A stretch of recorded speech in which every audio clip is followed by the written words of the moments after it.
A set. Play. Best of 5 quarterfinal matchup.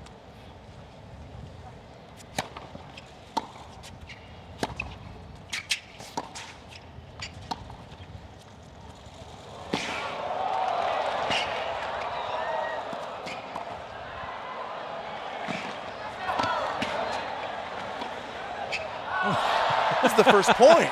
If that's an indication of what we can expect, folks, you better sit back and get ready. Even Djokovic at the end throws his hands up and says, "You want to be entertained? Is that not entertainment?" 15 love.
And the first 3 points go to the 3 seed. Luke, it's important for either player to really establish themselves early. Does it matter if they get an early lead?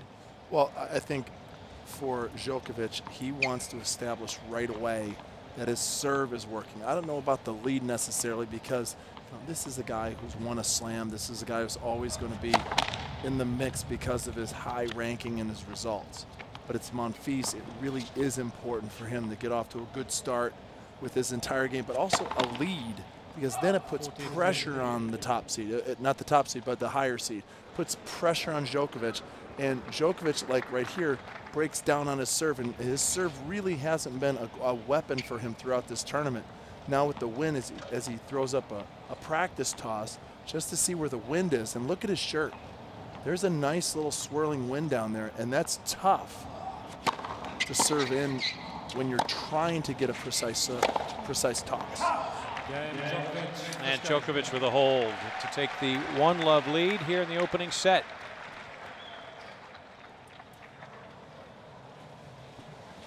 Well, there have been a myriad of injuries for Gael Monfils over the course of his career.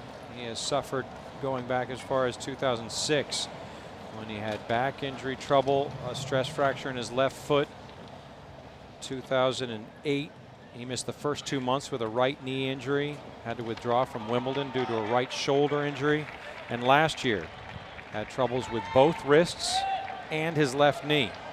Yet he still somehow managed to win a personal best 42 matches and picked up his 2nd career title.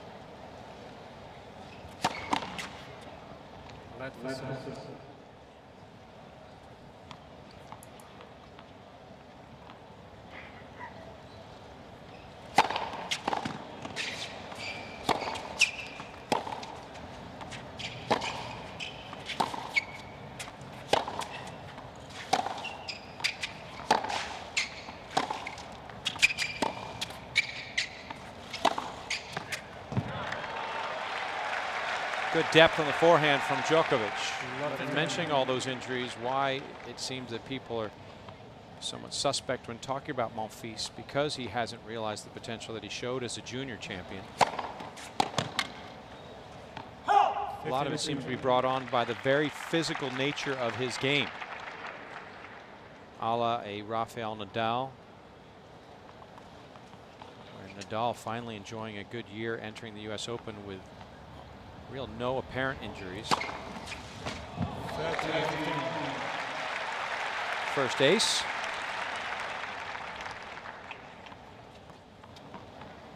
And I think that's going to be the one shot that he needs to be able to throw a bunch of aces in there, unreturnables, to get some free points. If he's going to win this match, it's really going to be his effectiveness on the serving side to be able to hold.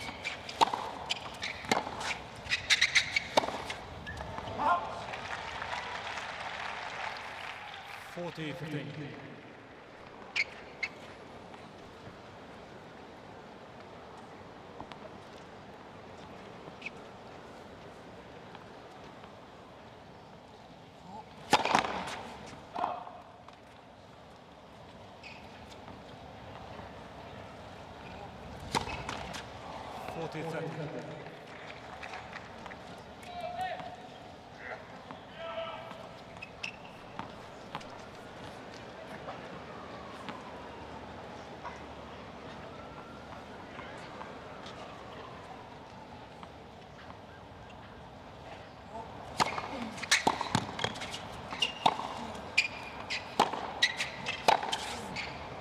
Yes. While seemingly skidding off the back baseline and catching Monfils off guard as we move to deuce.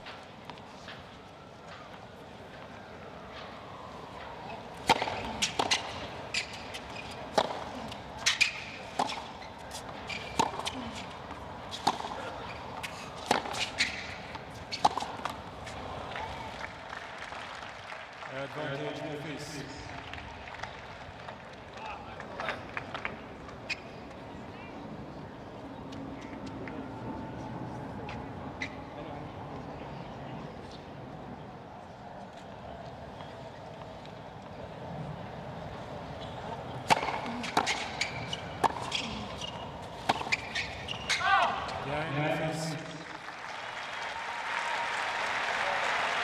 And the hold as Monfils makes it 1-all. 1 game off for set. Through the first 6 minutes of this match. Well, for Novak Djokovic, he's enjoyed great success here the last few years. He's trying to make it a 3rd straight year that he reaches the semifinals at the US Open. Just keeps running into a man named Federer. And that has caused a world of problems. Well, Federer is the guy who can stay with him from the ground and actually wait for Djokovic to either miss or give him a short ball. You know, Roger does a lot of things well, and I think one of the best things he does is he's able to play against good, steady ground strokers and beat them from that area of the court. Nadal being one that he doesn't, but that's the only guy. I mean, he beats up on Murray most of the time, beats up on Djokovic. It's just a tough nut to crack when you play Roger Federer, and you're limited by the amount of power you can bring to the table.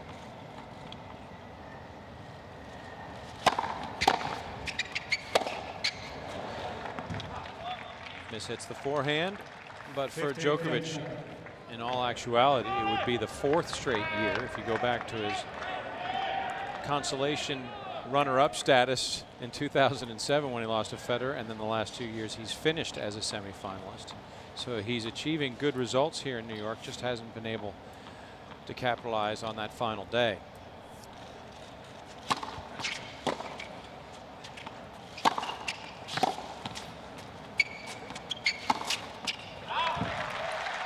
A lot of conversation about some of the players sort of slimming down. Nadal, Marty Fish was a dramatic story. Some people talking about Djokovic looking as though he's sort of trimmed his look, not quite as bulky. Yeah, you know, to me, honestly, I think it's the cut of his clothes. I don't think he's wearing, you know, in the past he used to have a different manufacturer.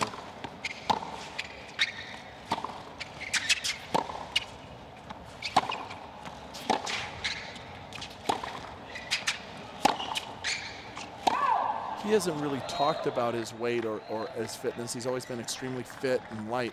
But if you look at Roger Federer, the way his clothes are cut. They're tapered. They're tapered. And now look at the way Djokovic is kind of put together his line with his manufacturer. That's good. That's what I think you're seeing. I mean, just put yourself in the mindset with Roger Federer. I mean, almost looks like the same kind of shirt and look to it.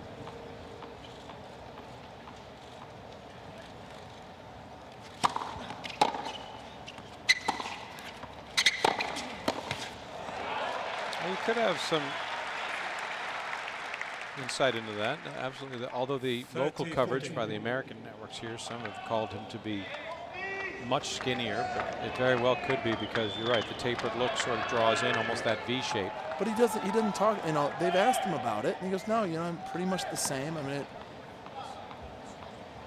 if you look at Monfils with a nice break point opportunity right here early, go right to your point, does it help the underdog? Absolutely. If you can get your nose out front early just to apply that situational pressure, that scorer pressure, it's going to maybe change the dynamic for the underdog.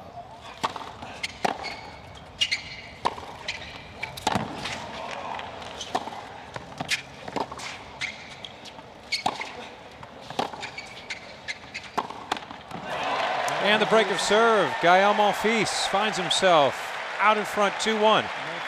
As Team Monfils looks on. Opening set, men's quarterfinals from the US Open.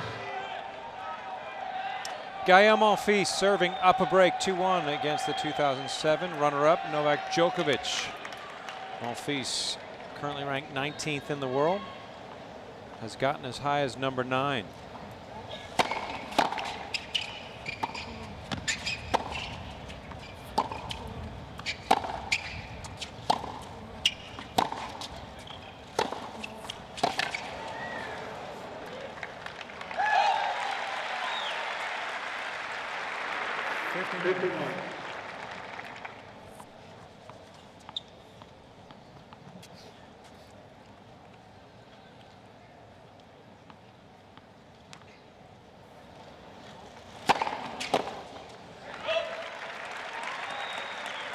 Monfils tries to put himself out in front by consolidating the break, and yes, enjoying a nice lead for him seems to favor him because he plays with the emotion and the momentum side of things. He can sometimes become a little loose if he was to fall behind. It would be more difficult from him to play from that position. Well, he doesn't have the experience. I mean, Djokovic has been so good in clutch situations in the Grand Slam, in his Grand Slam career.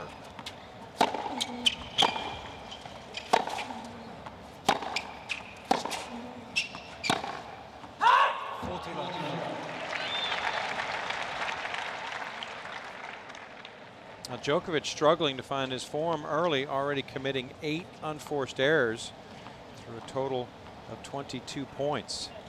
And giving Monfils some free passes on some of the longer rallies.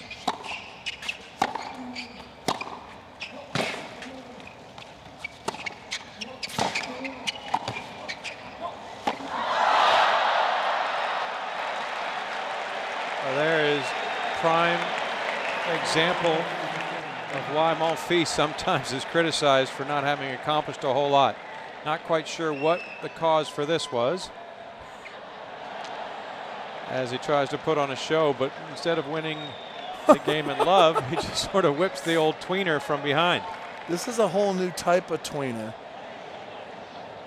because usually the tweeners when you're going back for a lob, this was actually hit at him, and he had time to run around and do something. But I mean, showing you the confidence he has with his ability to hit any shot.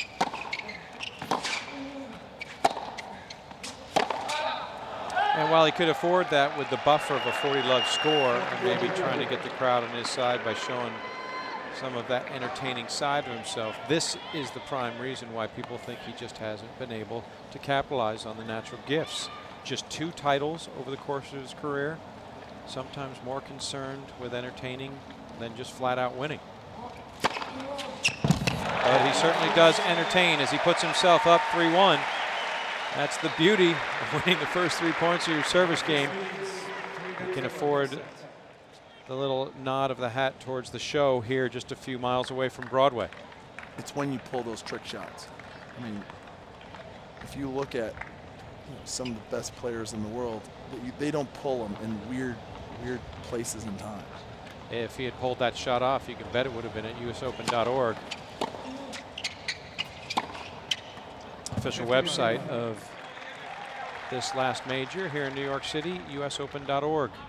As Djokovic looking to settle down now after losing control of his ground strokes. Close the gap to 3-2.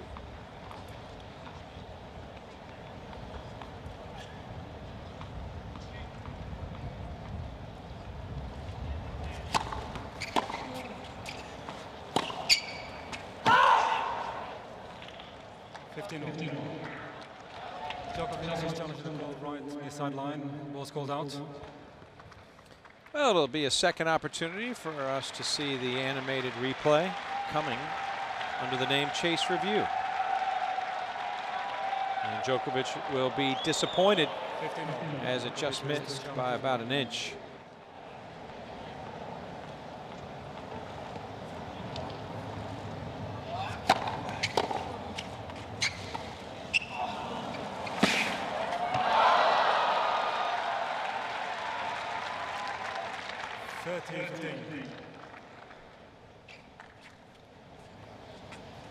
Now, if I'm Monfils, I put my game in overdrive right here to try to get that second break, to continue this wave of tempo and momentum over my opponent.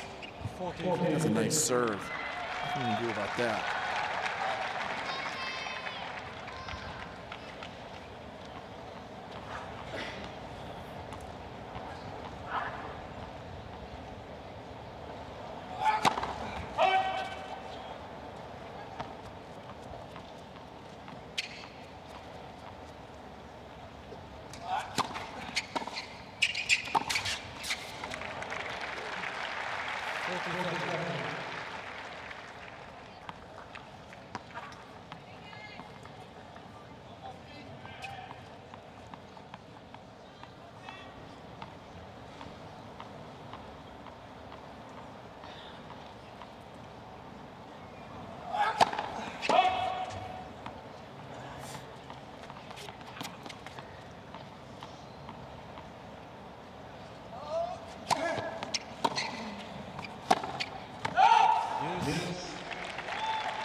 And that's where Monfils' quickness really has an influence on his opponents. Djokovic trying to redirect the backhand quickly, knowing Monfils can cover the court so well, he forces it a bit and commits his 10th unforced error. It would have seemed a routine backhand, becomes distracted, and that's the other result. He has to hit it perfect, but taking that forehand and changing the direction gives him the advantage. Placement is key. See, first the wide serve sets up the open court to the other side. This is just fundamental 1-2 punch combination. What I like to call the old Vince Lombardi sweep. You slide someone into a certain position to open up another area to win the point with the next shot.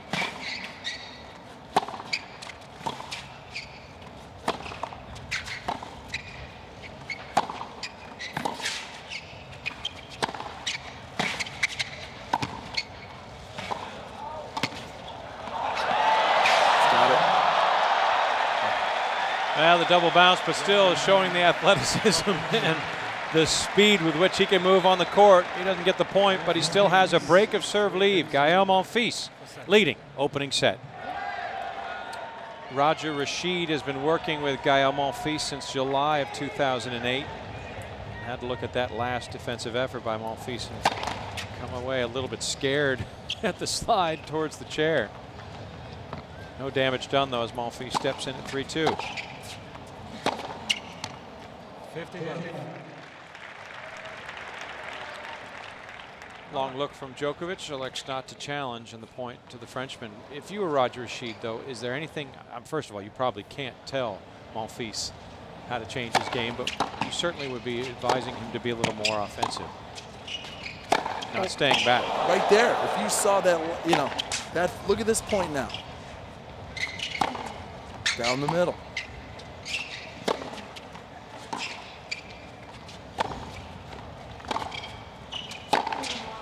See, it's just shot selection. When he's that far out, now play defense. Get yourself back in the point. You don't have to check out of the point. But he hit a massive forehand to take control of the point. Then he went to the other side. And then it was that third or fourth shot of the rally where he decides to go back down the middle. You know, to me, I don't think he really uses the entire court. He uses more of his speed and says, I'm going to put a ball right down the middle. I dare you to hit. How many balls can you hit at that velocity before you miss? And I'm going to run everything down.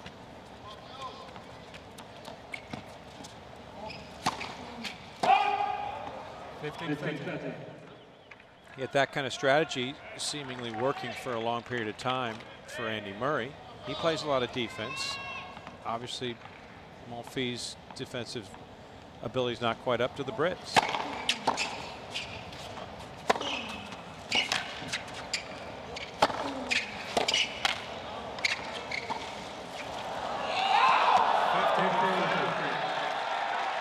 Called wide.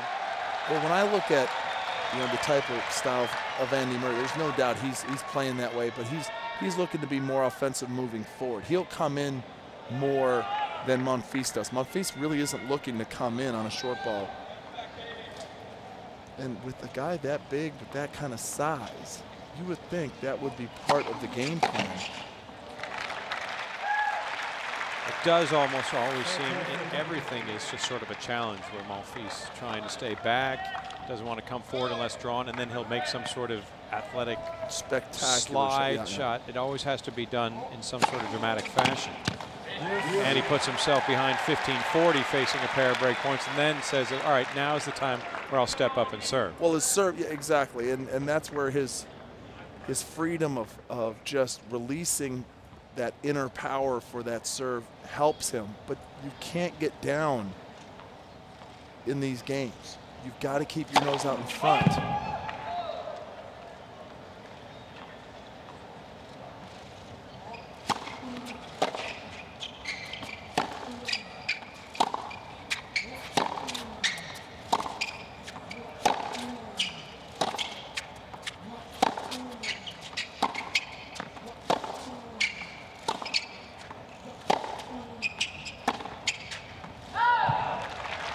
Djokovic has not been happy with this racket. He's going to a new stick. Okay.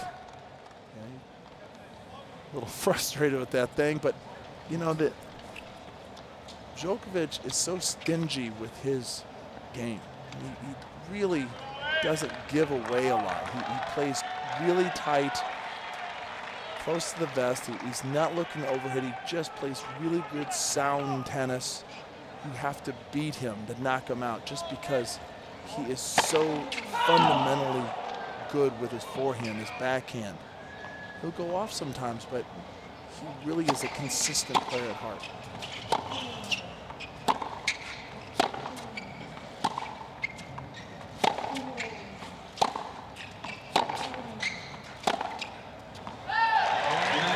Despite changing rackets, he still finds himself overhitting the court. A dozen unforced errors through the first 6 games. And Monfils puts himself out in front 4-2. Reminds me of Leighton Hewitt at the top of his game. He was #1 in the world. Had a guy with a lot of power, but could redirect his opponent's power, could do different things with spins, and was a very smart and tenacious competitor. Right now, Djokovic is just trying to find his groove and his rhythm to be consistent.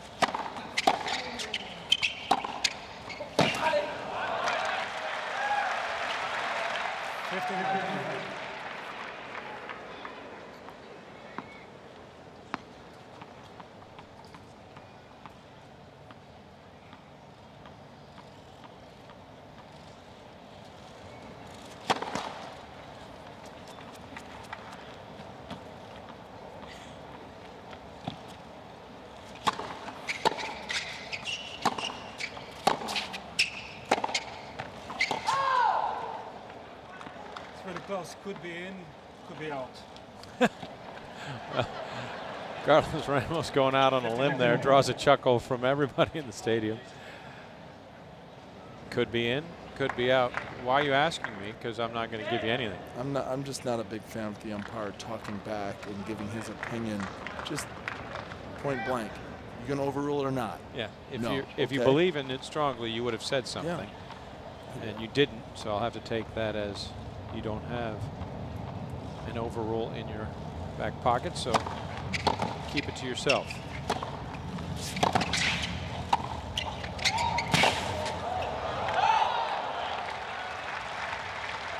You like to see that made into some sort of rule now? You just can't talk to the chair umpire? Well, I mean, if you watch Nadal and Federer, these guys, as soon as they don't like a call, what do? They just put their racket up.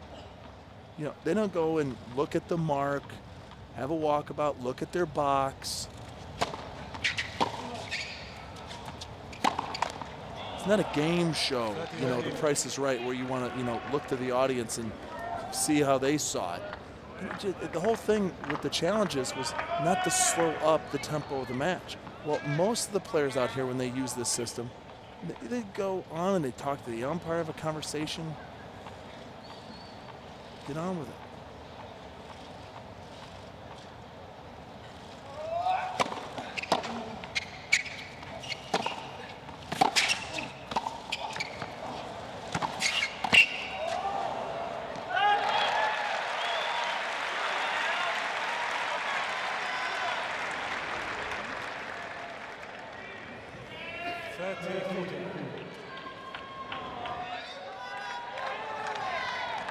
Now Monfils in a prime position to capture the opening set from Djokovic if he can just convert his second break point.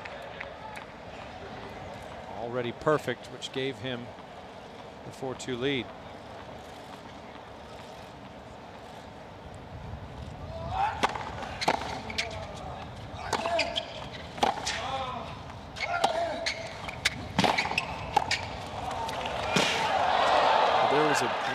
Example of not seizing the opportunity. Monfils starts out defensive and plays defensive the whole way and basically hopes that Djokovic will just give him the point on an air. Djokovic is way too smart and way too gifted to just hand over at 4. He understands what the score is, how important that point is.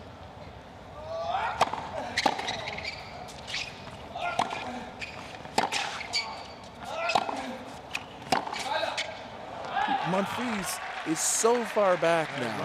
He barely gets out of the last game down double break point. And he gets himself to a situation at 4-2 break point. Go for it. The worst thing that can happen is you go back to deuce. Which is what happened anyway. But he's playing now on Djokovic's terms, not his own terms. Gave that game away. Absolutely let that opportunity and just threw it.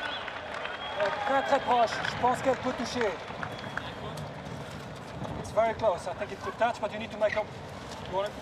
So conversation once again with Carlos Ramos, and this time Monfils says, I will give it a go, though not looking too convinced. But based on what the umpire said to him, it was close, not sure. And the challenge will go unrewarded. So the game to Djokovic. Game Djokovic. The Frenchman still out, a break of serve. Gael Monfils seemingly squandering one opportunity to be able to be serving for the set and had a break chance in the last game, couldn't convert, but still has the buffer of his break back in the third game. But do you really think this is a guy who's going to win this game? He was down double break point, you know, at 3-2 serving, barely got out of that with some big serves, and Djokovic kind of given him a few. Yeah, look at this. Now he's gotten so defensive that he's totally off his game. And Djokovic just getting stingy, putting the ball in play, using his rep, you know, knowing that he is the higher seed. He's got the head-to-head edge.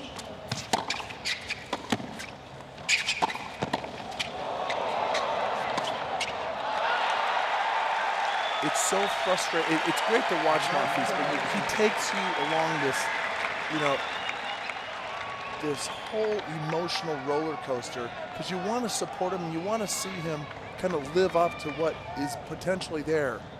But he just doesn't play that smart in situations. He's got to seize the opportunity and feel it, where the top players, they know when the big opportunities are around.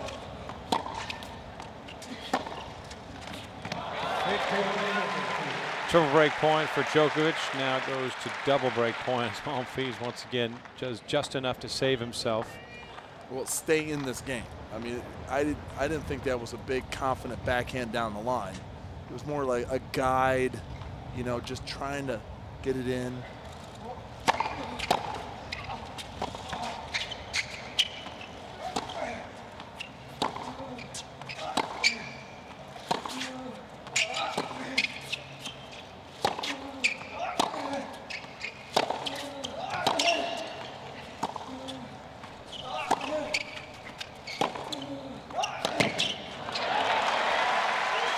previous shot was so short. He was just sitting right there, and eventually Monfils was able to get on that last shot some depth and some backhand down the line once again. And Djokovic knows, he's kind of barking at himself and digging deep inside for more gain. He's willing himself to, to a higher level of basically execution. A big alley from Monfils as he once again spots his opponent. A multiple breakpoint lead and somehow managed to emerge, at least for the moment, unscathed. Interesting to note back there, just a point ago, the deep breath from Djokovic, the length of time he took on the baseline. We'll have to keep an extra eye on how Djokovic responds to the early stages of this match.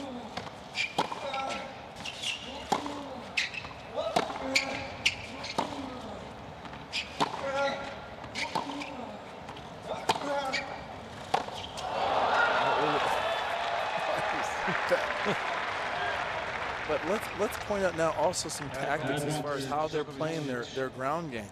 When you watch Monfils hit, look how he's moving backwards. Now that's a shot you shouldn't try at home. He hits off the... Did that go bounce off the court, or did that just slip out of his hand? I think it bounced shorter than where he thought he was. The ball did. As it did, yeah, as he went through leaning forward, his racket slips out of his hand as Djokovic with his 4th opportunity to break in this 8th game. Misjudging where he should position himself was Monfils.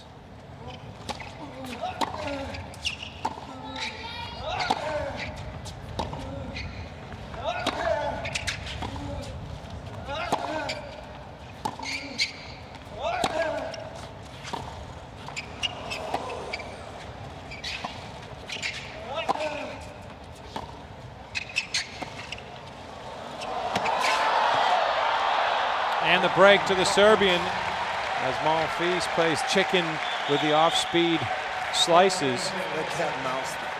And once again, Novak Djokovic is not going to sit there and miss that shot consistently.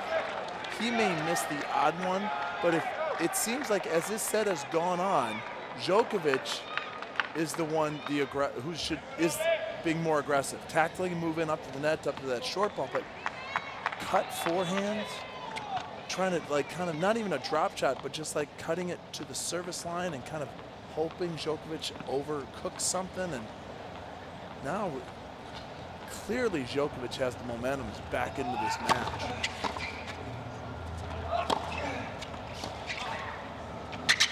Yeah. What is that? Is there something wrong with Monfils? I mean, that's just a bizarre shot to pull out. A high slicing backhand that lands on the service line. I mean, it's hot, it's windy, but this is a world-class athlete. And he's only played 1 5-setter, played a 4-setter. His last match was straight sets. And he's also completely changed his strategy from what he had against Gasquet. I mean, he went out hitting hard and pounding ground strokes left and right against his fellow Frenchman. This has just almost been as though he's trying to lull Djokovic into just sort of a snooze behind the baseline. Every shot is to take the pace off the ball.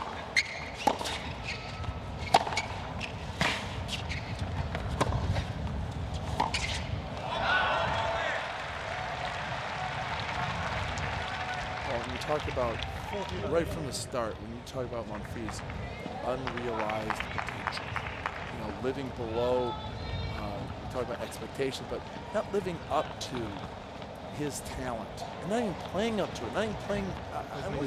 This is why doesn't even seem to have the desire to play up to it right now. Yeah, I mean, there's something going on. He's doubled up and doubled over. I mean, I wouldn't be surprised if he's starting to get sick. You know what I mean, like his stomach or like something. 3 straight games for Djokovic out in front, 5-4. Gael Monfils serving from the north end towards Djokovic at the south, but the wind, while blowing from the south, actually will be at Monfils' back.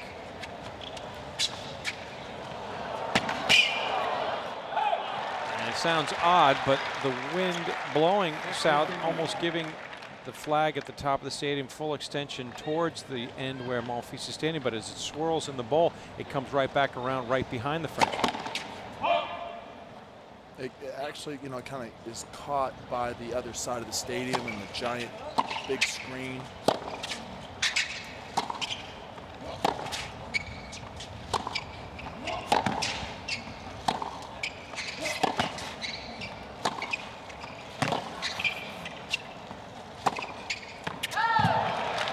Monfils wins the point, but I just want everyone to really look at this tactically. Look at where Djokovic is hitting his ground strokes. Look at where he is starting and then where he goes to approach to hit his ground stroke. Most of the time he's moving forward. Monfils is starting at a position and moving backwards. He's giving up ground. And so eventually, as the point develops, he's so far back that even his tremendous size and speed can't keep up to certain shots. Backed up, move forward, backed up. See who's on the baseline, who's back in France. Now, if he's not careful, he'll be back in France even quicker. But look at what happens as the point develops. Monfils is so far back, and this is just basic 101 aggressive hard court tennis. I mean, what, you know, all Americans learn at a very young age. Think of Agassi and Sampras and, you know, these guys who stayed on that baseline and dictated. And what has really been the biggest difference in Rafael Nadal's hard court play? He's moved from his clay court stance, which is about, you know, 7 feet behind the baseline, to closer in, driving the ball, being more forceful and using the speed of the court as an advantage. Saw Monfils camp, including Roger Rashid, his coach in the white cap. Player's box. Monfils has to be very careful. Once again, there you see Gael's group. And Rashid, the Australian, to the left in all white. And it's got to be frustrating for Roger. He knows what he has as his charge. Just the athletic gifts, the tennis talent. But does he understand the message? Does he really, do they do enough film study on this to watch his matches? And now he is completely lost his way. The double fault to deuce, and now Djokovic 2 points from the set.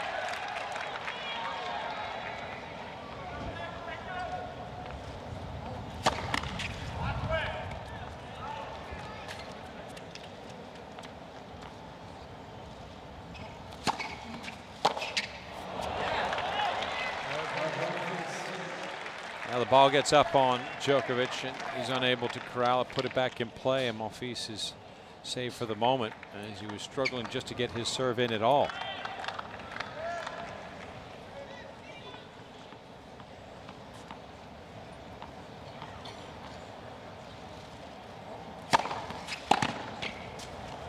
And the run of 3 straight games for the Serbian comes to an end. We are even, 5 games apiece.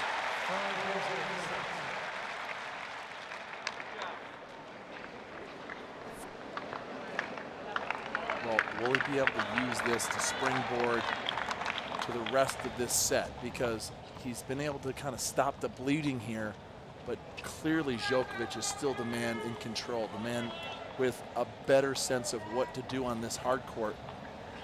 Djokovic has played more matches out here than Monfils.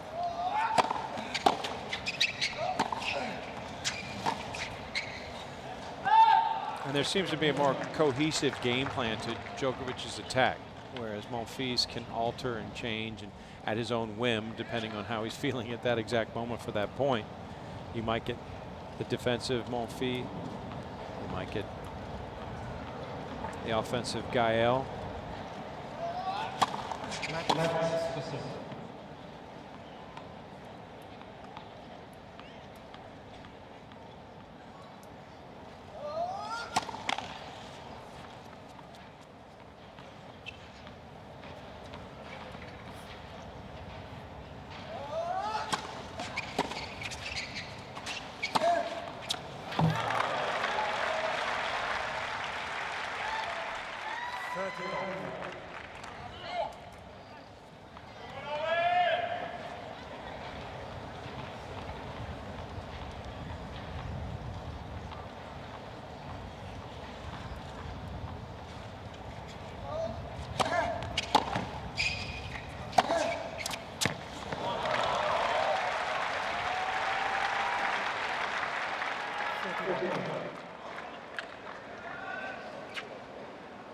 Djokovic's parents, father Sergedan and mother Dijana. Djokovic starting to find the range with those forehands after struggling with his ground strokes early. And he makes it 8 straight points from the service line. Back out in front, the 3 seed in good stead, opening set of the quarterfinals.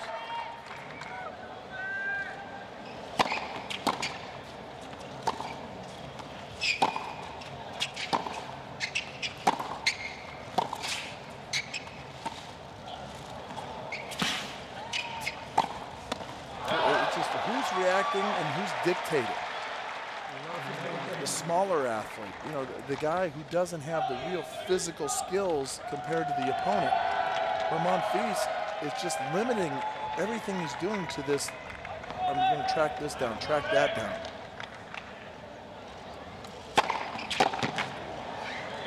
And to me, it seems like Djokovic is just focused on getting that serve back in play and knowing right as that happens, you're going to be able to control the Monfils situation because Monfils is just going to put the ball down the middle of the court.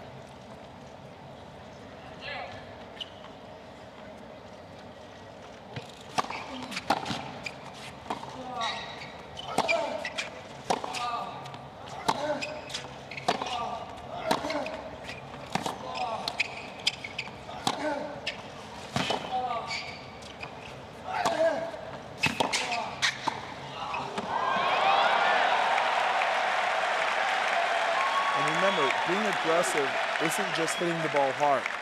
It's tactically moving forward, knowing that you are playing on your own terms and your opponent's going to have to hit a 35-foot shot and you're hitting a 6-foot putt, basically. You know, it's just geometry. It's just thinking aggressively in other ways outside of just hitting the ball hard. And now big trouble for the Frenchman.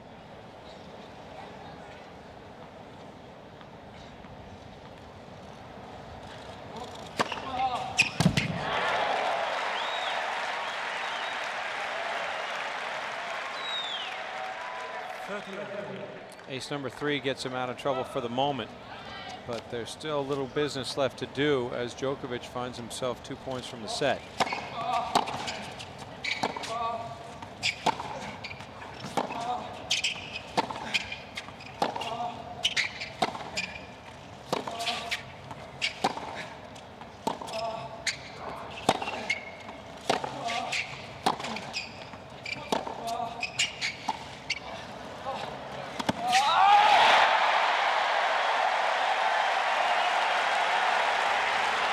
Well, that's what Monfils almost seems to dare opponents to do right from the start. Djokovic not really disguising this well. The drop shot set up, and Monfils was on it right from the start. He can cover so much ground. Long legs just extending forward, and the quickness.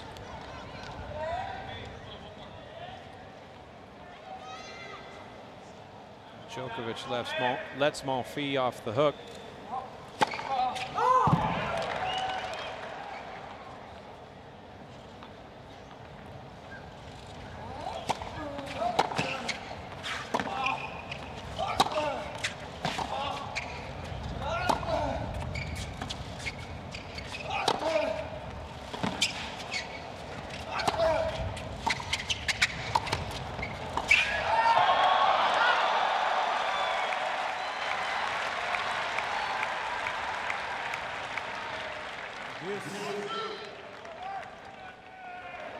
Just in case, Novak's father has a little difficulty picking Novak out in the crowd. He's got his son's face on his chest. I wasn't even going to go there. How many shirts of those? I mean, seriously, he wears it every match. I think that's the lucky shirt. I think this is the 5th time he's worn that shirt. He probably hasn't washed it either. I mean, it's gotten Novak this far. That's just not right.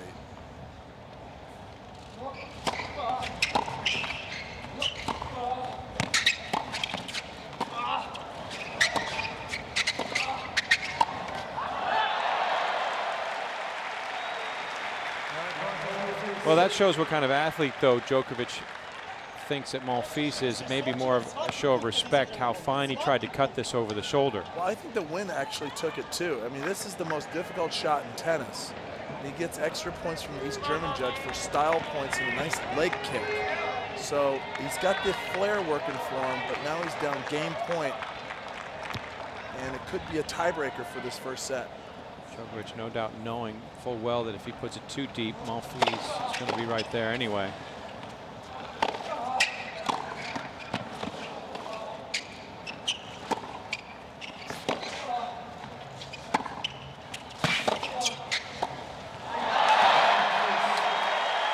And a couple of loose points, and Djokovic has words with not only himself, but there's Dad. He's asking his dad, why are you wearing that shirt again? And don't stick me with a dry cleaning bill. We go to a first set tie break. Okay, both players have found a new level of lows for their game. Djokovic cannot see, he's not timing the ball well, it's moving all over the place because of the wind. And so it's vital in this tiebreaker who is going to assert themselves first emotionally, kind of pull it together. And if you're Monfils, you're looking to the other side and you're like, Djokovic is losing his marbles. Who's going to get out quickly in this first set? Because it is hot. The shadows are starting to creep across his court. And this first set tiebreaker is going to be about who gets after it with their first serve and their big shot in the second shot. That big forehand, any approach shot to be able to come in and dictate. Djokovic serving first, has won 9 of the 17 tie breaks he's played in 2010, including both here at the Open. See, that second shot, your ability to hit that forehand. And Djokovic has such a big heart. He's such a good competitor. We've seen that throughout this first set. Now, he struggled, but he always seems to find his way back into good form because he continues to compete. Effort is just off the charts for that guy.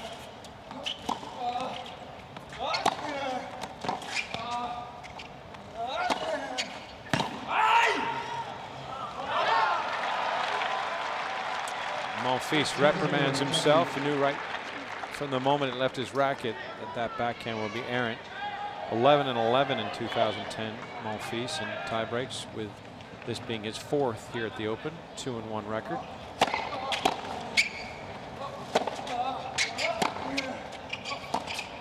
And falling behind 2 mini breaks as Djokovic out in front 3-love.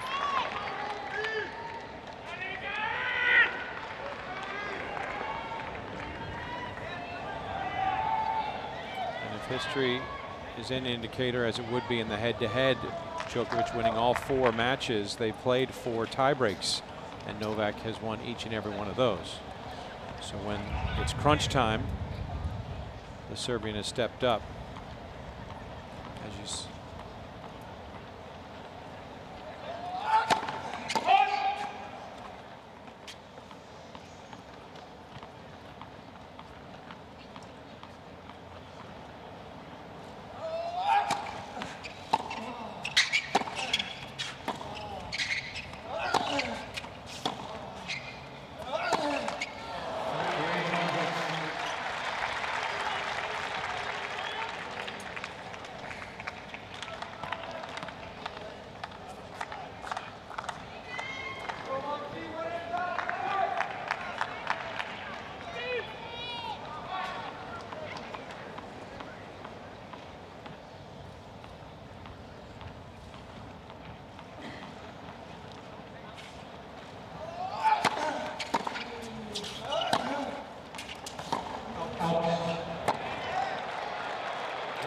overrule from Carlos Ramos in the chair. Novak Djokovic doesn't agree. He would like to see the chase review.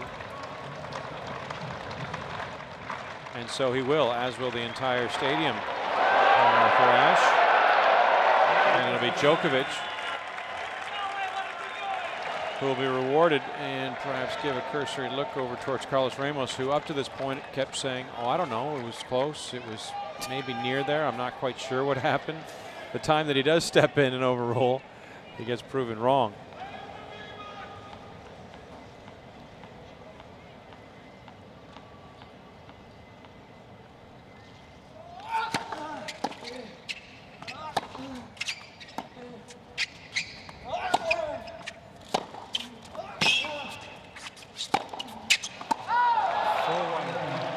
Djokovic will benefit. A 4-1 lead.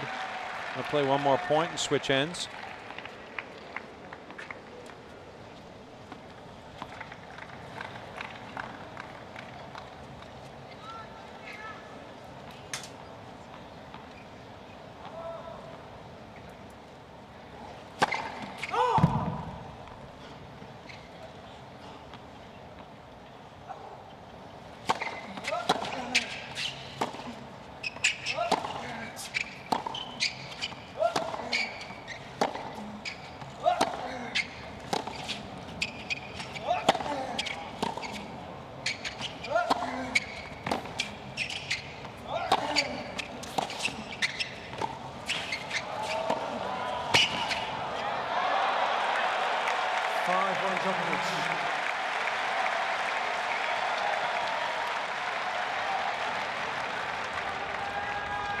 So complete domination through the first 6 points on the racket of Novak Djokovic. He tried that cut shot close to the net earlier in the match, but now this time he goes deep and catches Monfils flat-footed, who has a good look as it settles in inside the painted concrete. A very physical tiebreaker. Both of these guys feeling the moment. And Djokovic still the one tactically being aggressive moving forward, looking for his shots, where Monfils continues to kind of back off the ball, just play defense, put the ball back down in the middle of the court.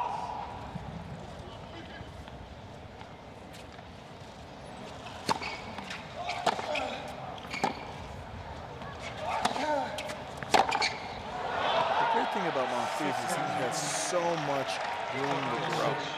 He has a really nice, solid base, but this is not going to win you big matches like this. This is not going to win you a major. But, I mean, it begs the question. He turned 24 just 7 days ago. Does he really have that? No, 24 is not an age you can still learn a lot and improve? Oh, yeah. Roger Federer's still learning. But the base, but if you compare the base or even Nadal now. No, every play is learning. There's always room to get better. There's always something new you can add to your playbook in your game. But doesn't this seem like a mindset that Monfils has? Like it's almost what's been ingrained in him at this point. Can you break that? It's like breaking a young colt. You don't want to break it. You want to add on to it. You don't want to change their identity. You never want to change this defensive athletic move, but you have got to see, where are my winning points, where are my losing points? And from 4-2 on, he backed up. Never was it in doubt through this tiebreak. It takes 2 set points to accomplish the goal.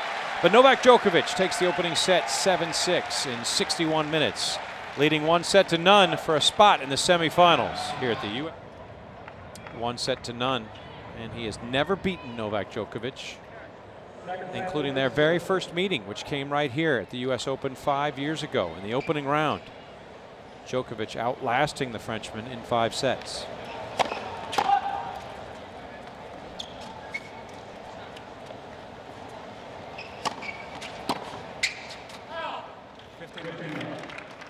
Now, if you're Monfils, this is a nice position to be in the second set, starting out serving.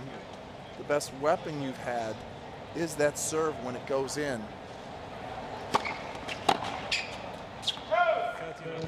57% of first serves in, but you're going for a lot. Your highest speed on that first serve was 132 miles an hour.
does try to hit out, he's getting a little frustrated, and I think that's where he has to understand, hey, you're up 30-15.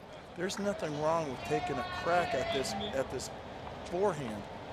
He almost has to be trained to understand it's okay to miss. You know, you almost want a little bit of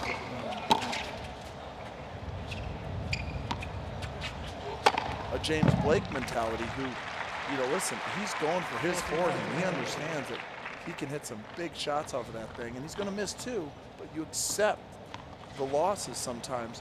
But if it really helps the greater good, helps you accomplish the goal, then you got to do it. You got to accept it. But he's so defensive minded. You know, he's also very stubborn in his way. Well, that goes back to the question of what Roger Rashid and anybody who's in a coaching position in Monfils can do to help that, because stubbornness seems to be the name of his game. If he wants to learn, if he's sick of losing in the round of 16, if he's sick of being in the top 20 instead of the top 5,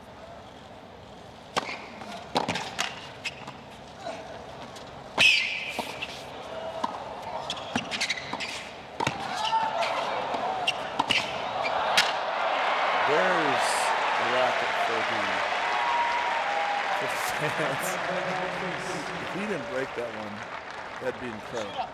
I'd probably have to play a point with that racket to avoid. Fine. There it is, yeah. But it didn't catch the frame square, almost pancakes off the ground. Yeah, yeah, the frame did okay.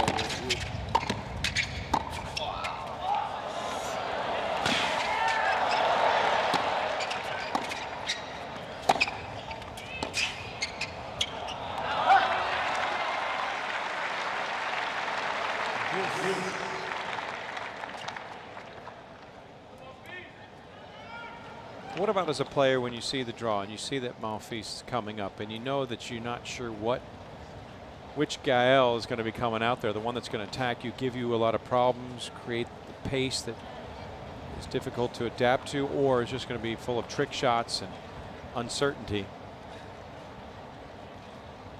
As he's dealing with a little bit of the shadow and the light, you can see his shadow extending just beyond 3/4 of the playing surface as it goes from shadow to light in the toss. About 3 minutes away from that sunlight moving all the way across the court.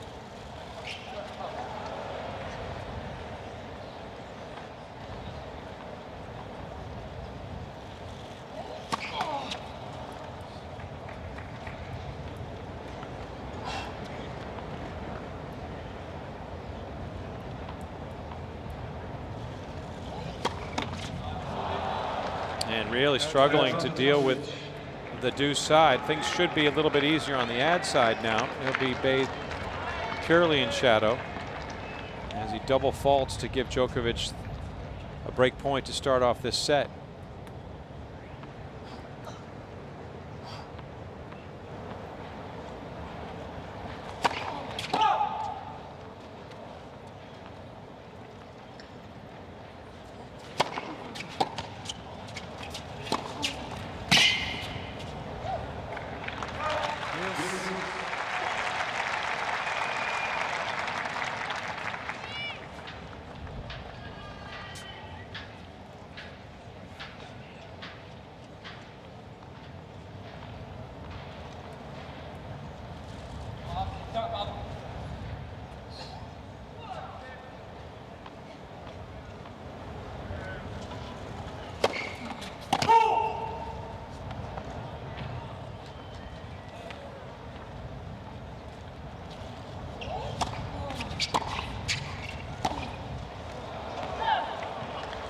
Five o'clock in New York City, now in double digits as the second week of the US Open rolls on this Wednesday, day 10. Second break point for Novak Djokovic to grab the opening game of the second set.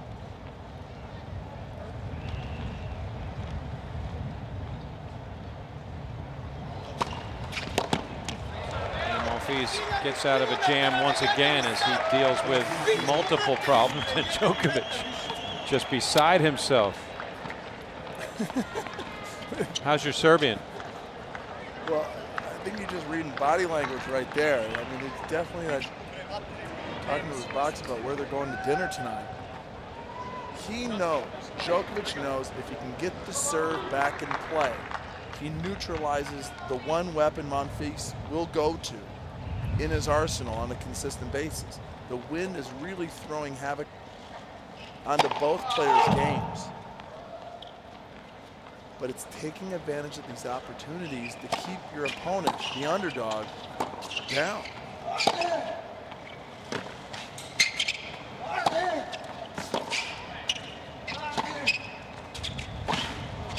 Just notice how Djokovic has much better placement with his shots, sideline to sideline in these windy conditions, which is very difficult, but he's driving through the conditions.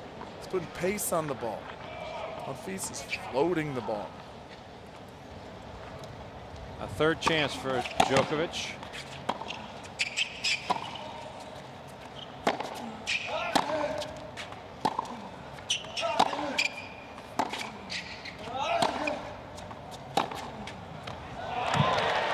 We've seen his backhand down the line connect a couple of times late in the first set to keep him kind of hanging around to get to the tiebreaker. And now here to keep him in this game. But again, it's not good footwork. It's not a real backhand with conviction. He almost kind of backs up into it and kind of guides it down that line.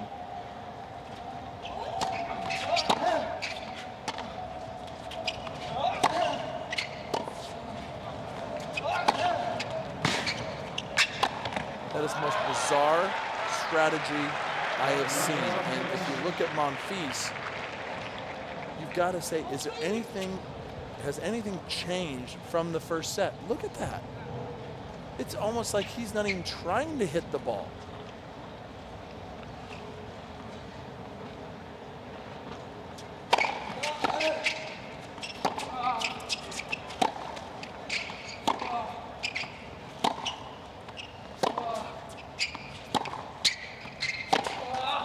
Now the 16th point, the longest game of the match.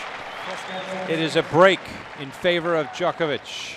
Already up a set and now out in front 1-love. Well, let's go back in time to just about 12 minutes ago, Luke, and look at some of the numbers from the opening set.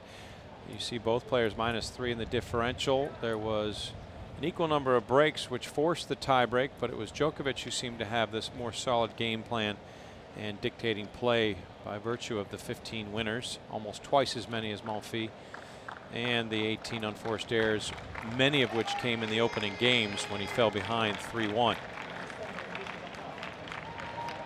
Sorry?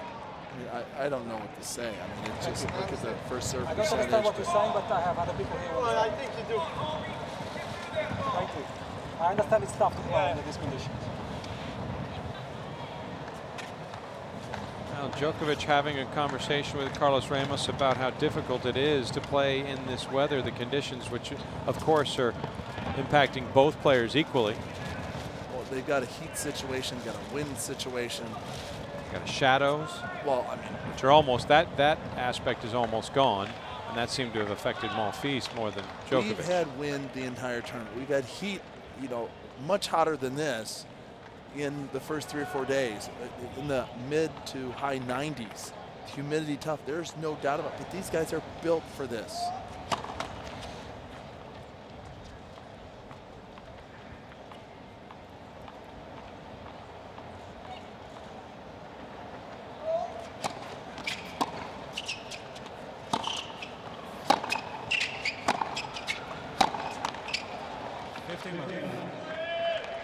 I mean, there's that U.S. Open saying is, bring it and leave it on the court, or leave New York. And it's as simple as that. This last major will test every part of your mental and physical tenacity. I mean, it's just they're trying times. I mean, look at the wind up against Monfils' shirt. I mean, both of these players are up against it. But Djokovic is winning, and that's why I think it's so weird that he's getting in on the chair umpire.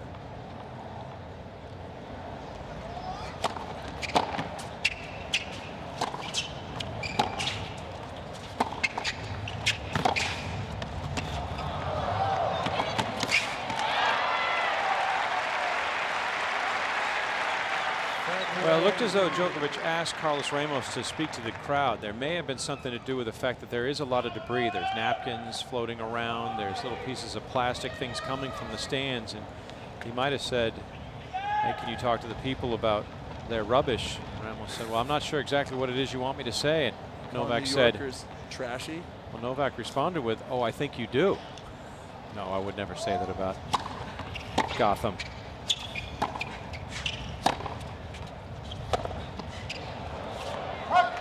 But just as we started that point, you saw a little bit of debris fly right up in front of our camera, so it is present. But we haven't had to stop any points that I can remember this match. In other matches we've seen it, the conditions were much worse.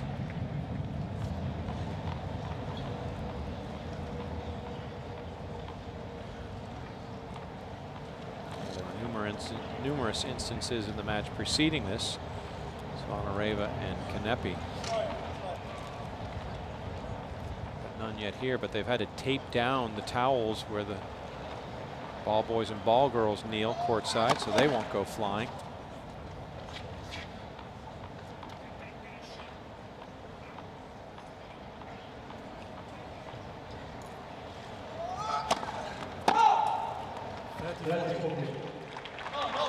And now Monfils, sensing the opportunity, trying to pick himself up, jumping on his toes. He really needs to seize this moment and get after it, get back on serve in the second set. He's already down a set.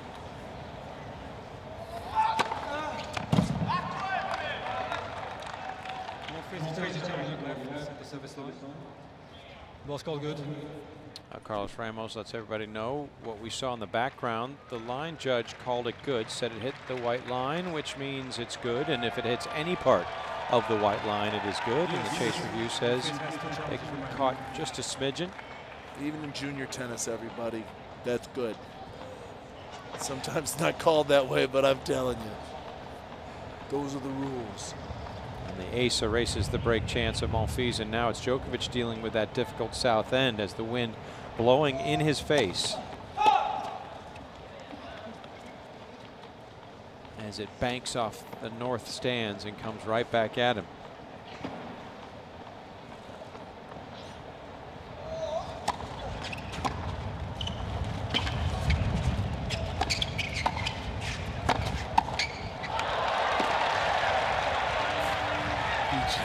He's struggling. I mean, he's winning, but look at it's so frustrating. It's such a test for both players to see who can really just tough out the conditions, because you've got like a third enemy out there, a third opponent, which is the wind. Yeah, he's throwing a racket a couple times. He's smacked the ball around a bit in frustration, and Monfils a chance once again to get back on serve, as now we'll have a momentary pause. A lot of debris starting to float around up, not only above but through the court.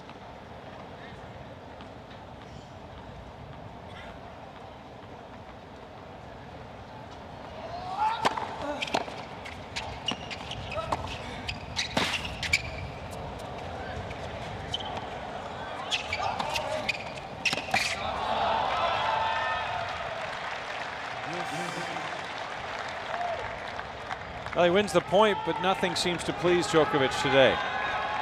Well, again, this is a guy who is a tremendous fighter and competitor, and he is willing himself to focus. He understands that he's up a set and a break, and it's just he cannot let his opponent gain any confidence by breaking him. He has got the hold.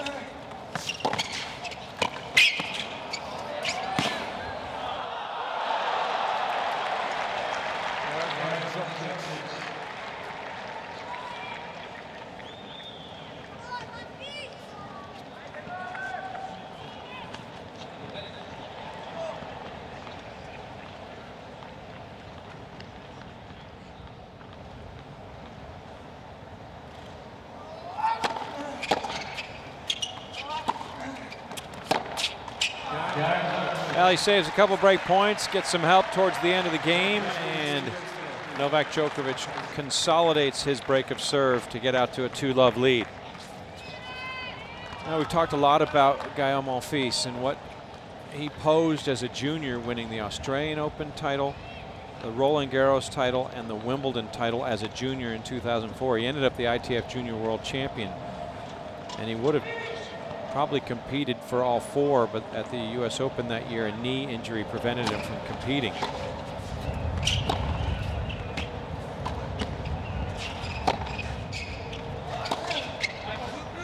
Juniors doesn't mean jack at this level. I mean, it really is, at this point, heart, because there's so many situations going on out here as far as the pressure of the rounds, round 16.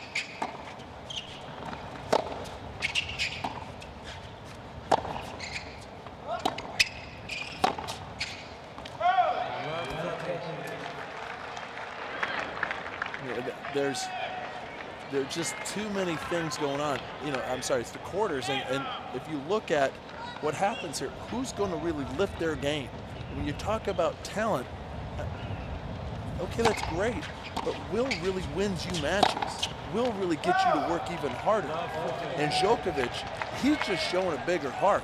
He's competing harder than Monfils. Monfils wants to win, but is he willing to pay the price to win? Nice. In the wind. In danger of falling behind 3-love. It's Djokovic with his 11th break point in the match.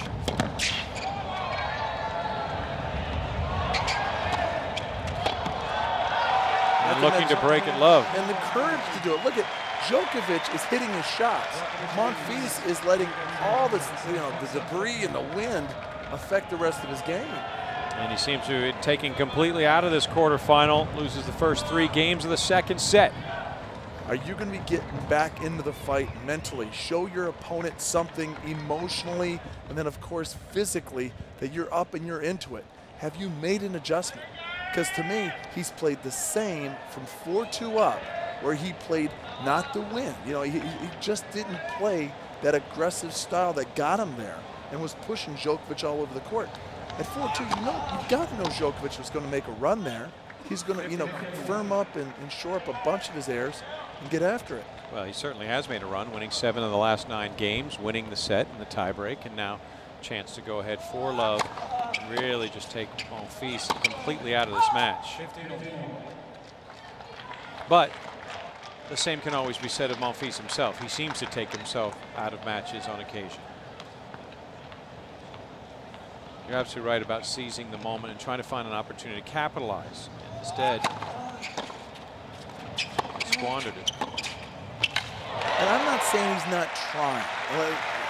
I'm not saying he's tanking, but he has totally gone back into a shell until coming off of this changeover where he ran off and pulled a little Nadal.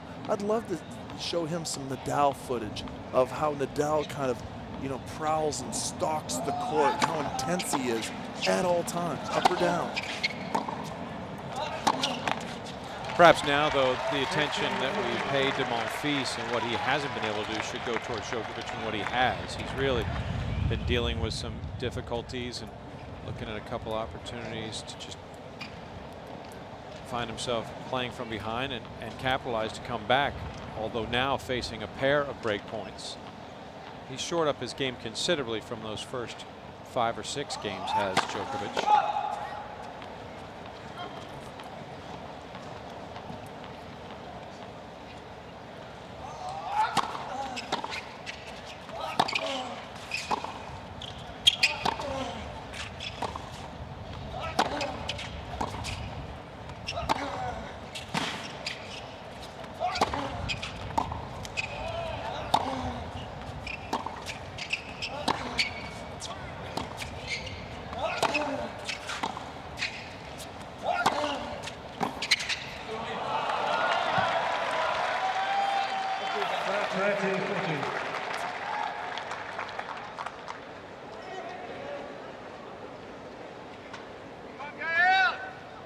Djokovic, currently number 3 in the world, has gotten all the way up to number 2. He flip-flopped with Roger Federer a few weeks earlier in the summer and actually had a match win that could have propelled him to number 1.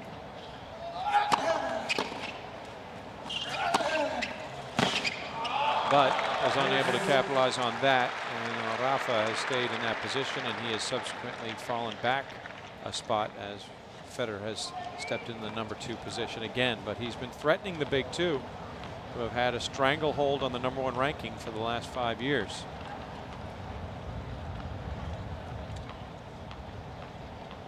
It's because of consistent play week in, week out, match after match. And just like he's done here, fending off a pair of break points, putting himself out in front with the advantage and looking to take a 4-love lead. But you have to look at the way Djokovic has found a way to be offensive with this placement, with his serve and his forehand coming up to the net more times than Monfils.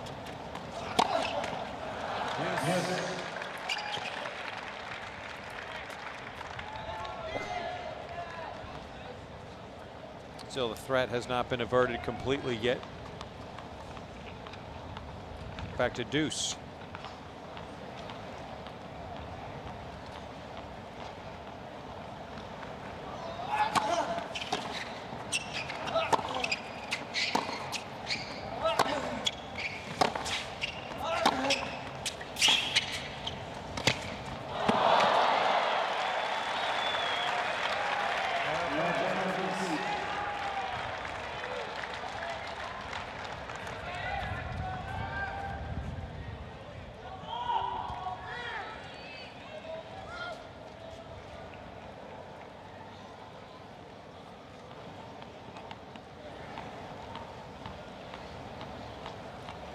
Fifth break chance for Monfils in this set.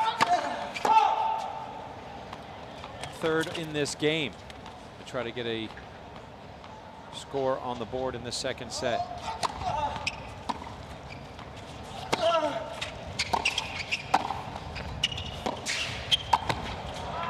Oh, just caught the line. A nice touch.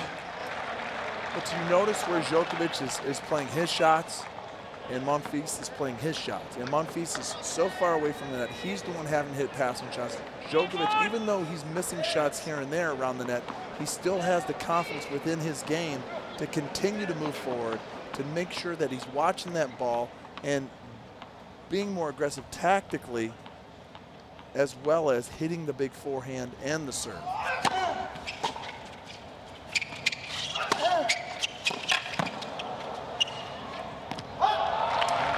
The ball falling long off of Monfils, who just seems to offer up that little defensive lob anytime he gets in trouble and not helped by the wind. Pushes long, gives the advantage to Djokovic once again as he seeks to continue to shut out Monfils in this set.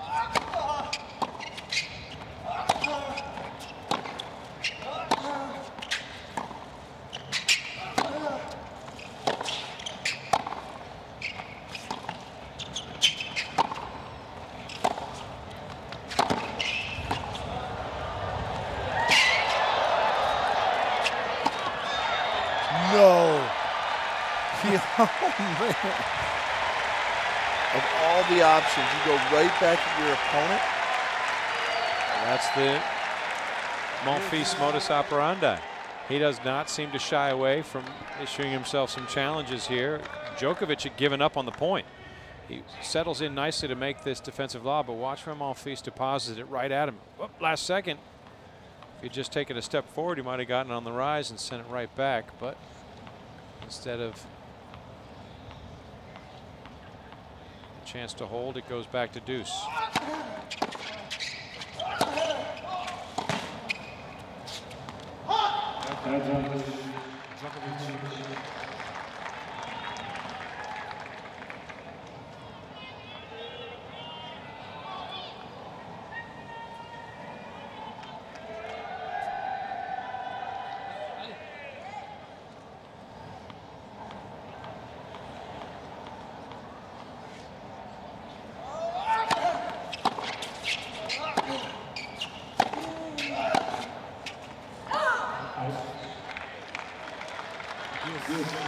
Some long games to begin this second set. Monfils needed, or I should say Djokovic needed 16 points to break Monfils for the 1-love lead. There hadn't been a game in the opening set that lasted more than 8 points. Already in this set,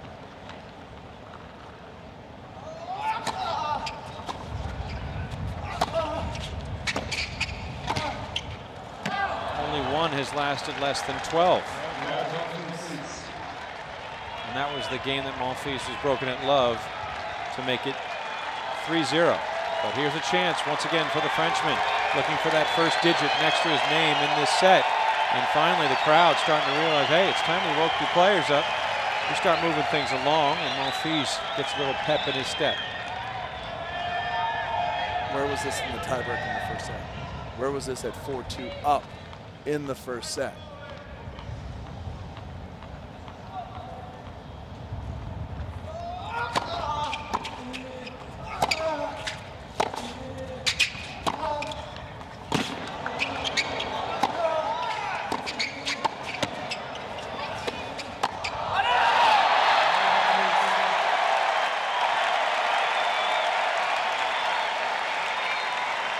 Now the crowd likes seeing Monfils get a single digit after 4 games, and the server has been broken in 3 of 4.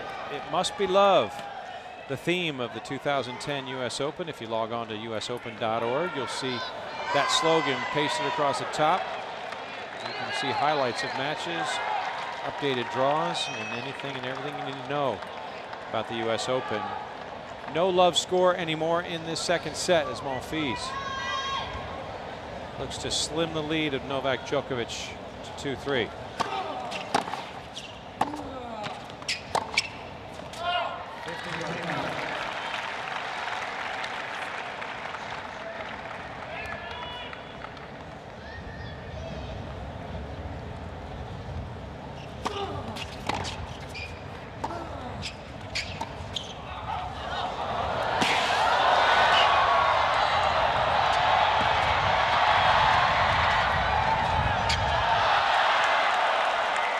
Well, that's why Le Monf can put fans in seats and often gets ovations even when he finds himself in a losing position. Sliding, almost doing the splits, and sitting on the court, pops right back up in position, middle of the court, pushes his forehand long, but an entertaining point nonetheless, worthy of another look. Goes on his tail, gets back up.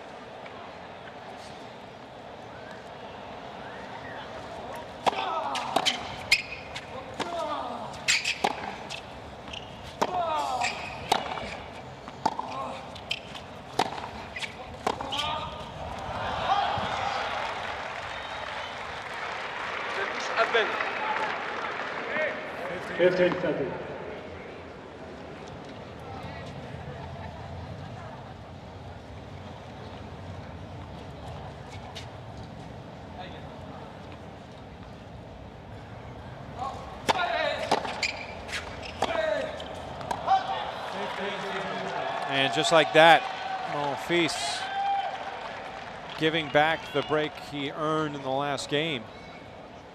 Threatening to make 4 of the last 5 games breaks of the server. Djokovic, a nice peek at his second offering.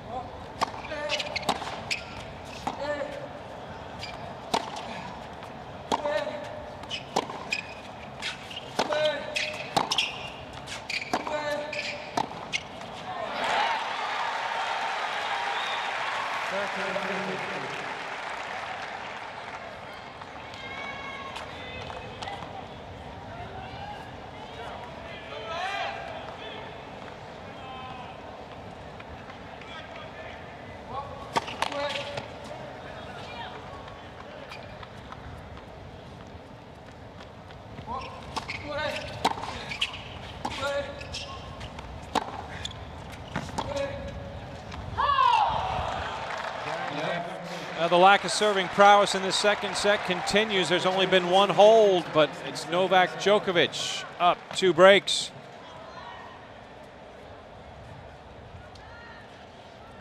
The 3 seed and 2007 runner-up Novak Djokovic up a set, serving 4-1 Has broken his opponent 3 times, been broken once himself.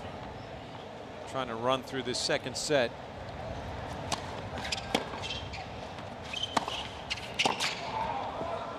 And once again coming forward. It's now 43 trips to the net over the course of this match. As you look at the number for Djokovic getting that first serve in, and when he's done so, well, this set he's fallen off a bit, winning just 50%, 11 of 22.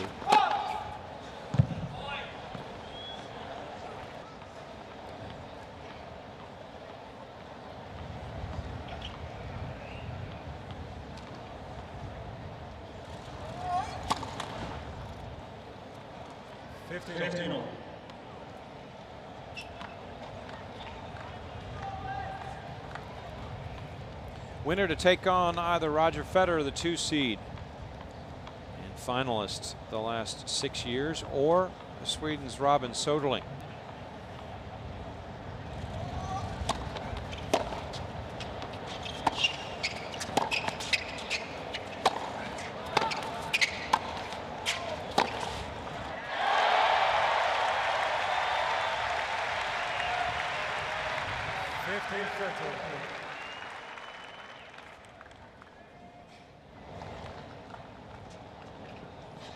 Haven't been a lot of forehand winners from Monfils.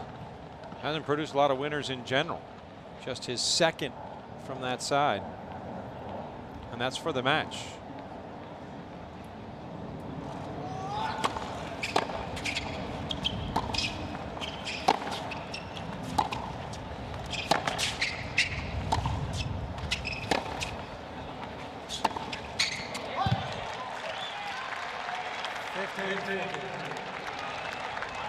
A bit of impatience from Djokovic leads to double break point for Monfils.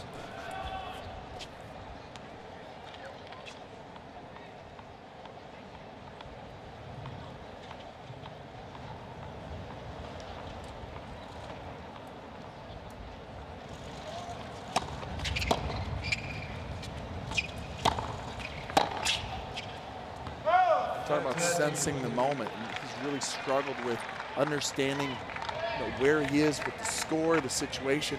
Now, if you'd have really focused after he broke it at 3-0 down to make it 3-1 and held, we're looking at a whole new match, especially the second set where he would have this huge amount of momentum and put some more pressure on Djokovic.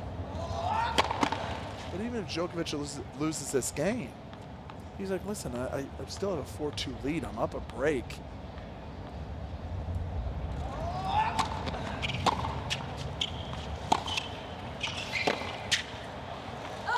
It's the sad thing with Monfils. Look at that. He's fallen off his back foot. There's no real direction on the ball. The ball's floating all over the place. In windy conditions, you have to hit the ball. Look at the way Djokovic is hitting his ground strokes. He's hitting through the conditions. He's hitting the targets deep in the court. When you're pushing the ball is going to be taken by the wind and pushed all over the place.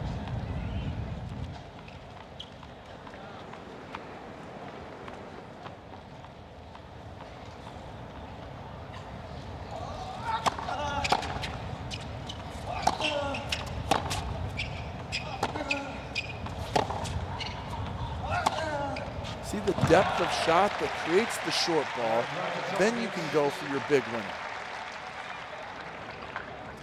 Mentioned the dearth of forehand winners from Monfils, but Djokovic has dialed up 17 of his own, making up the vast majority of his 26 winners. And Monfils, without a care in the world, no problem falling behind 5-1. He loves a challenge.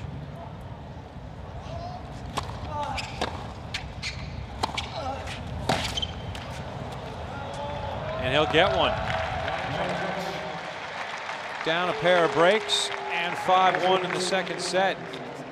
He'll serve just to prolong the action in the second frame before it would appear he'd fall behind 2-0. For Monfils, he said he knows he's a tremendous athlete. If he wasn't a tennis player, he would love to suit up in the NBA. Loves basketball with a passion. Like that wide receiver for the Dolphins, Braylon Edwards. He's if we go into a lockout after this season, I'm going to try out for the NBA.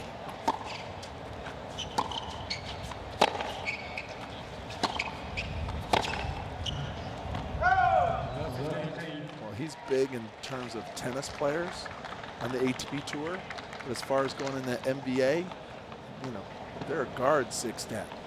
Well, I'm not sure he feels as though he could play in the NBA, although knowing the amount of confidence that Gael has in himself.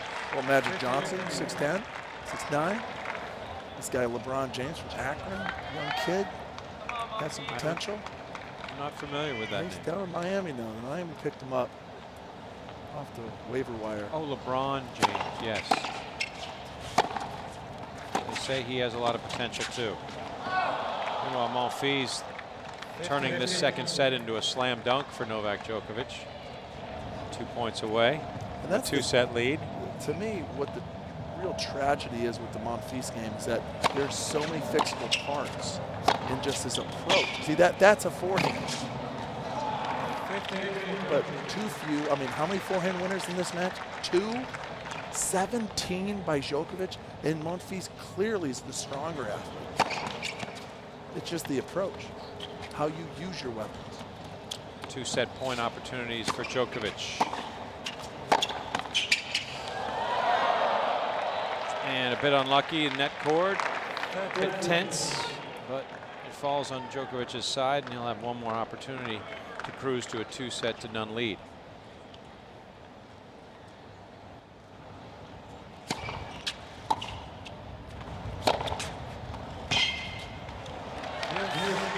Sometimes Monfils, as an opponent, it's almost like a game of Survivor.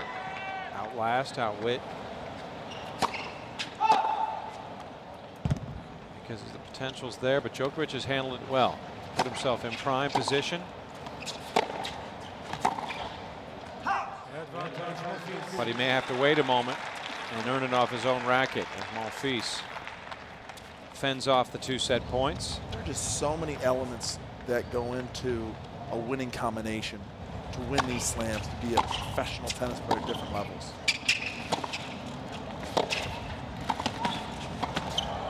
Clearly, Djokovic is showing us not only his forehands and backhands, but a tactical side, an emotional side, how he competes, but a very high IQ in tennis terms.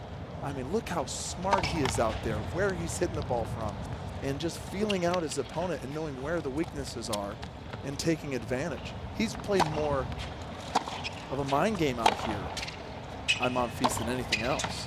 You see what I mean? He just steps up to his backhand. It's just a routine cross court. So you're saying that Djokovic's game against Monfils more cerebral? Oh yeah, I mean, he's been able to find the openings. He's been able to really exploit the weaknesses of Monfils' defensive game.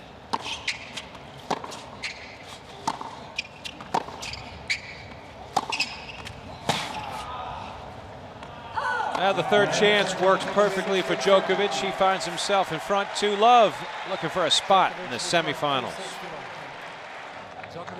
So Novak Djokovic enjoying a 2-set lead in his 11th quarterfinal of 2010. It's been a strong year for the Serbian.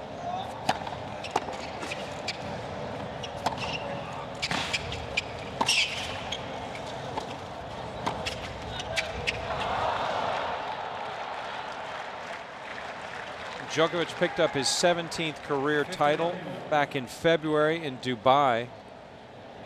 13 of his titles have come on hard courts as a scrambling Monfils just barely finds his footing as he scrapes along Arthur Ashe Stadium court. Now he's a physical wonder. Downward dog. Is that the yoga pose you like to, just before we go on the air, I believe?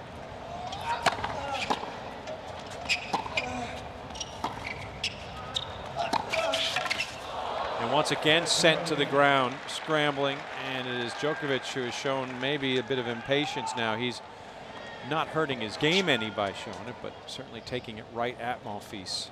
There you see the knee braces that have been such a part of his professional life.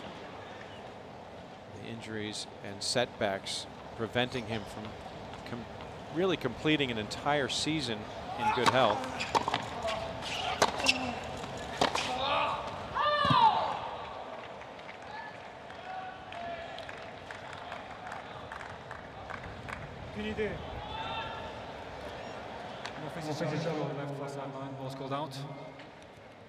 Well, finally a point where Monfils is able to keep his feet, and he issues a challenge, and the chase review will be put into action. 14. Monfils has to challenge.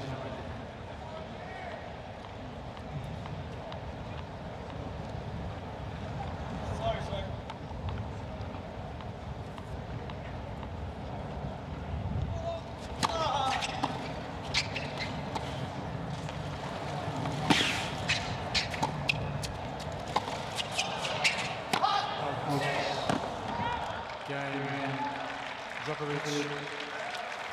First game, third set. Perfect start to the third set, and Djokovic has been on quite a run now as he takes the 1-love lead. First, we'll tell you all about the second set statistically. There's somebody who's up there notching each and every point, so we might as well pay it off. Well, I just like the way that Djokovic handled it himself. 76% first serves in this wind tunnel, basically. 12 winners, 18 unforced errors. Understandable considering the situation. He came to the net a lot, 24 times, and Monfils only 9 times. I mean, that's a glaring, statement based on who's the aggressive player there. Players winning. And Monfils unable to hold serve at all, broken 4 times in that set.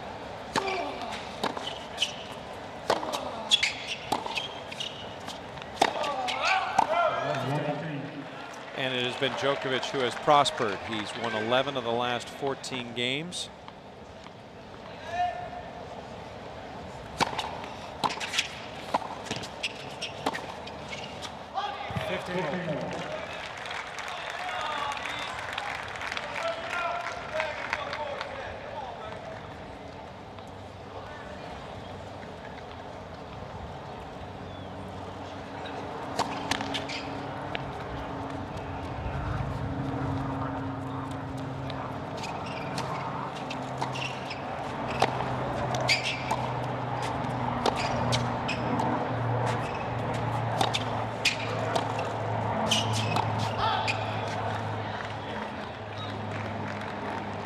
Challenge the call, left baseline, ball's called out. Chase review will come into play once again as Djokovic decides to contest the previous point. 30-15, Djokovic has to challenge. Both players now with a pair of challenges at their disposal.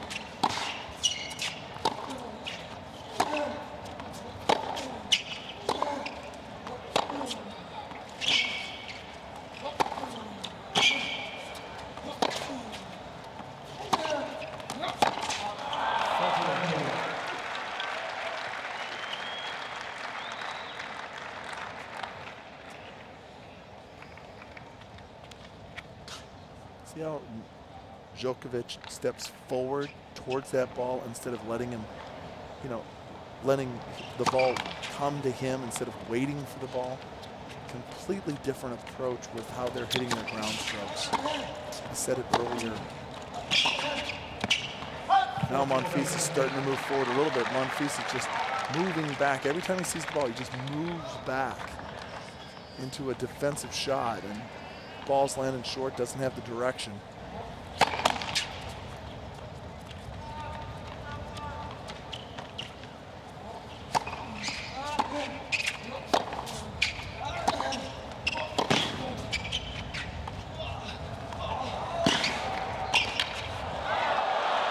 The stab volley, terrific angle, and Djokovic again with the athleticism. Everything's been focused on Monfils and his ability to cover the court, be athletic, but don't forget Novak Djokovic. Terrific stretch, extending his body to its limit to deuce.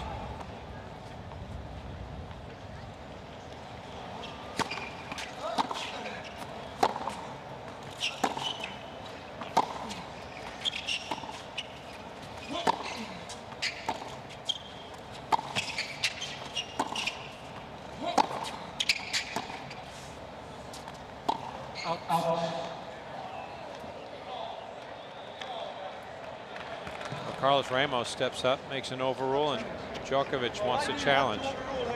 And he's disappointed in Ramos inserting himself in the play. But I have to admit, Ramos looks good today. I mean, he's really up to the challenge as far as the fashion statement. You mean literally looks good? No, he looks good. Yeah.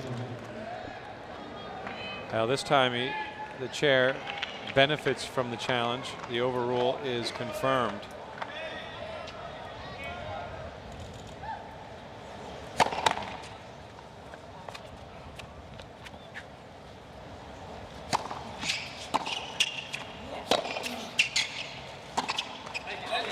And the game to Monfils. Finally a hold after 4 consecutive breaks. And at least for the early stages of this third set, we are dead even.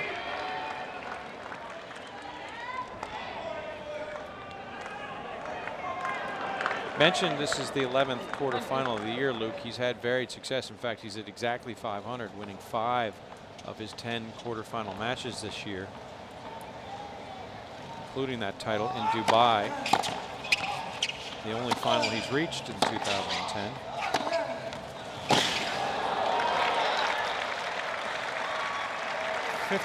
Beating Mikhail Yuzny in the final.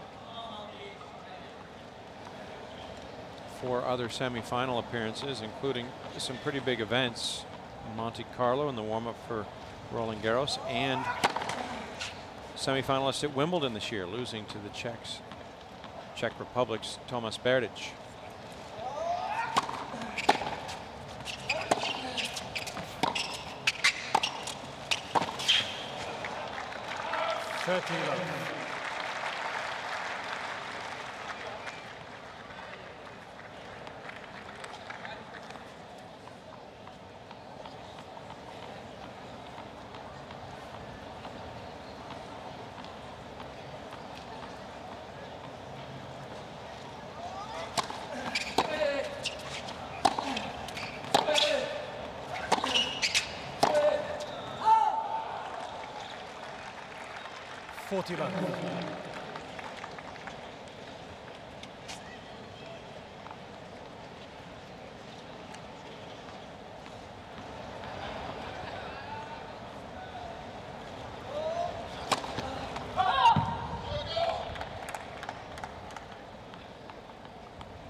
Djokovic leads 2-1 lead for the 3 seed, up 2-0.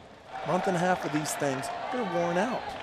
So now they have 2 weeks to kind of hit the holiday season, which is always stressful. It's a family situation for everybody around the world. And then you've got to gear up for the Australians. I just... So you're saying that they should have to curtail their extracurricular activities? If you're going to curtail, tell the tours they can only have so many tournaments.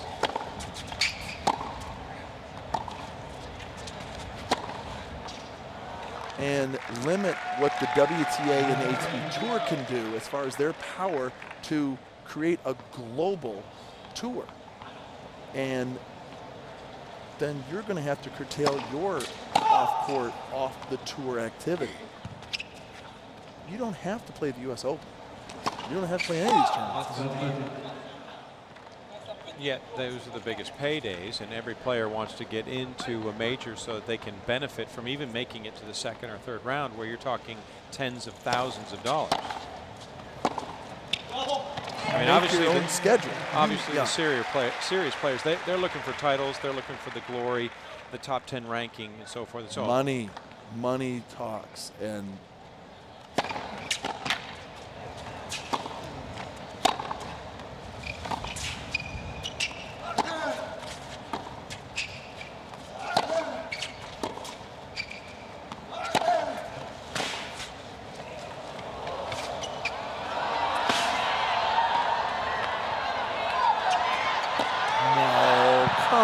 down 2-0.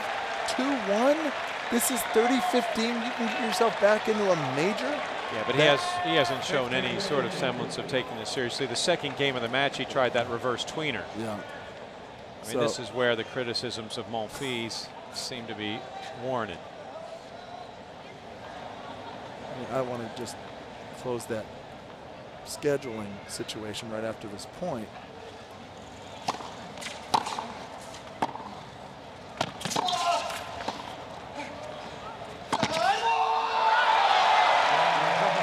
And the break is serve, a 3-1 lead in favor of Novak Djokovic, and he is just 3 games away from advancing to the semifinals. And don't forget, usopen.org is your official site for the U.S. Open. You can also see the pro calendar there. You could see the pro calendar, which absolutely you believe should be left as is, or what specifically would you do? Who owns the tour? Do the players own the tour? I mean, what other organization where there's ownership, and then there's the employees, the labor part of it, and you cannot let these 20-some-year-old kids run a $1 billion entity, global tour. They can have their voice, their labor. I was part of it. I am part of it, but the tour is made up by these tournament directors, the ITF.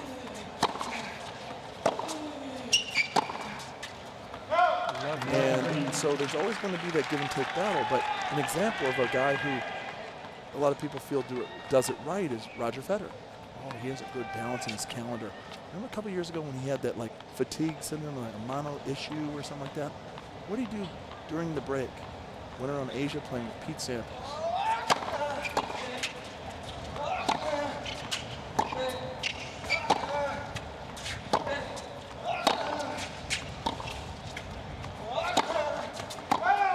You're talking about 2008 when he lost the semis at Australia. It's a big deal. He was tired and he's lost his way. Well, he was flying around in G5 making a whole lot of money.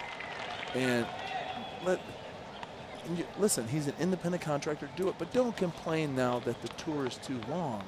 They want to back that tour up in November, so now they have 2 months of making a whole lot of money. Easy money, guaranteed money.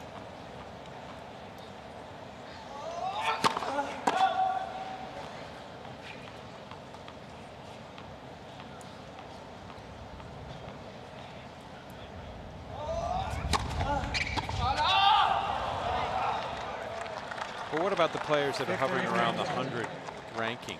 Anywhere from 75 up that need to play to get those ranking points. They got to find a way so they can get perhaps top 50. The whole monetary system changes there. The top 25, then your seedings change. Tax bracket.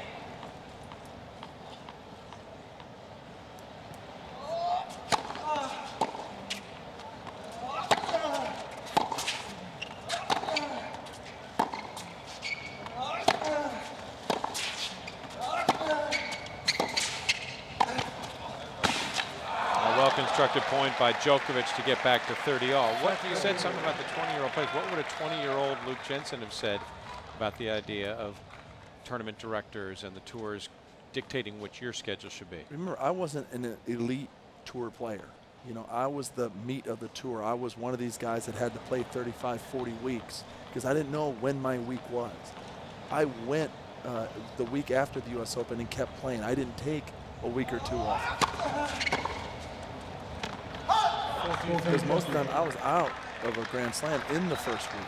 So, I had to play to make my money. And so, but that's the majority of the tour. That's what number 100, 75, number 50. These guys like Djokovic, they can pick and choose because they're in the semis every week. They can play 14, 16 events plus Davis Cup.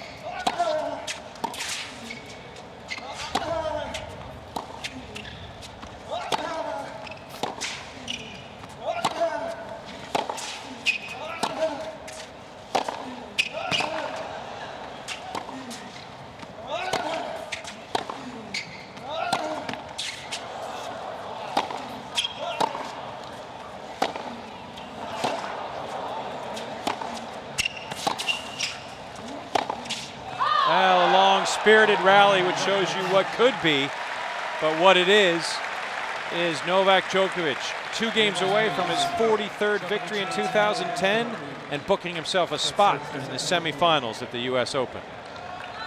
Gael Monfils has not been responsible for his serve. He has been broken 6 times through the course of this match. You see half a dozen double faults. He's only won 29 of 55 points on his first serve, just hovering above 50%. That's not going to get it done against one of the elite players on tour, Novak Djokovic. 15.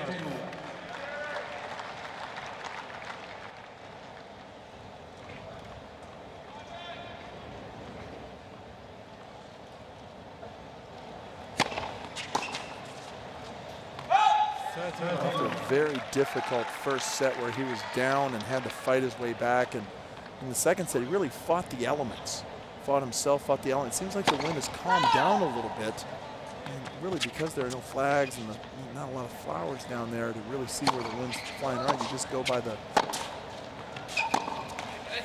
shirts of the players, and you go by the how the points are being played and how the balls moving around are being directed by the wind. And you see just the slight breeze still on the shirt of Novak Djokovic.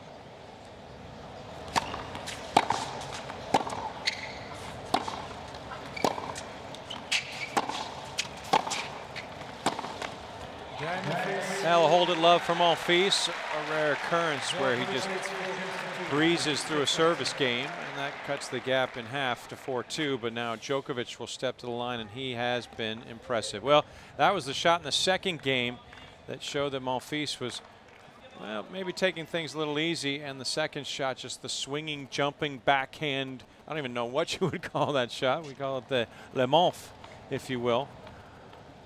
But it has been Djokovic who has bared down, settled in, taken the last 2 sets to cause, and served extremely well, having lost just 2 points on his serve here in the third.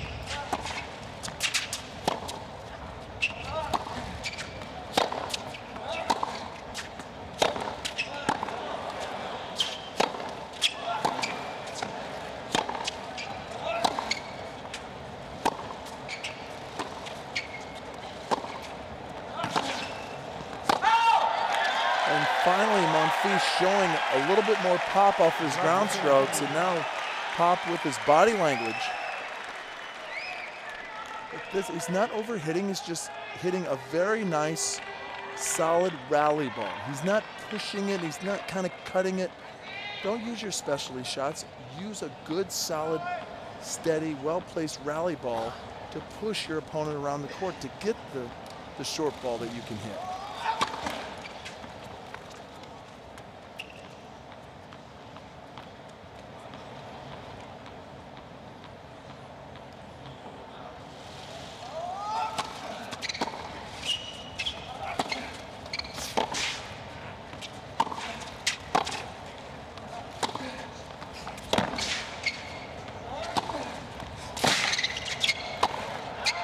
Oh, he missed it.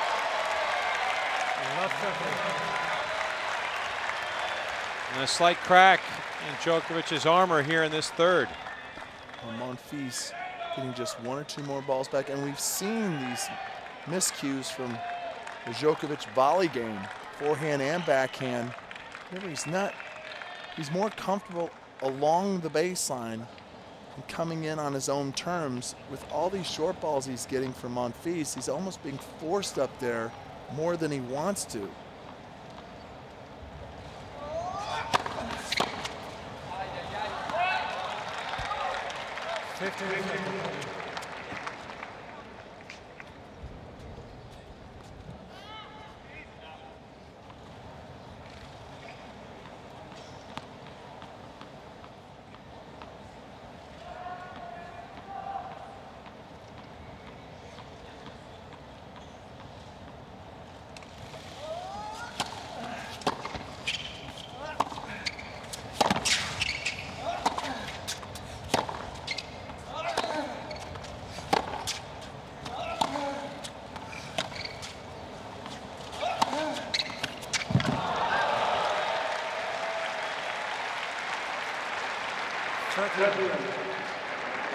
Now Monfils comes up just a bit sore as he ran over towards the corner.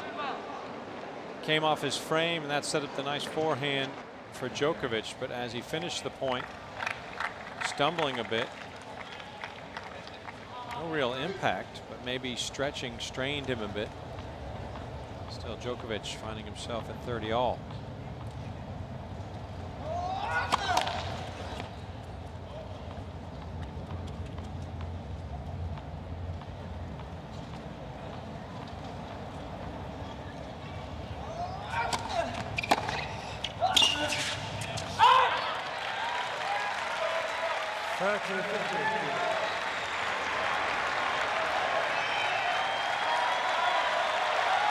Well, the crowd wants Monfils back in this match. They've seen flashes of his brilliance and what he's capable of doing. 2 of 10 to this point in getting at Djokovic's serve.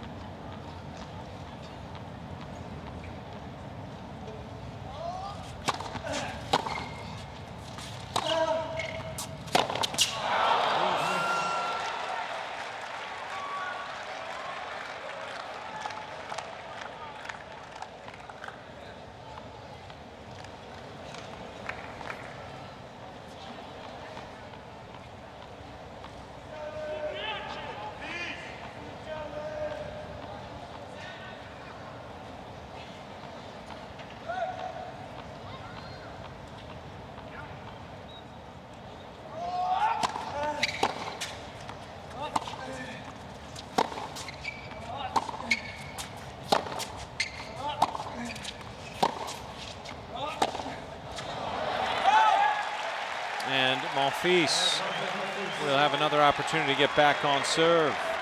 Well, it's one of the few times this match where it seems like now Monfils is the aggressor with the pace of shot, and Djokovic is kind of pulling his game back and slowing his racket speed down through the contact point.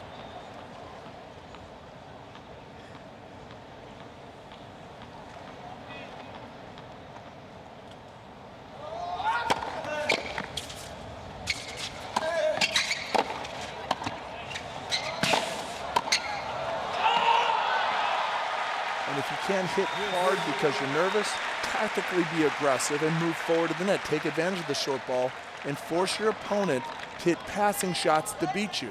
Here's a nice solid volley, moves Monfils way over there, and then he cuts it to the other side.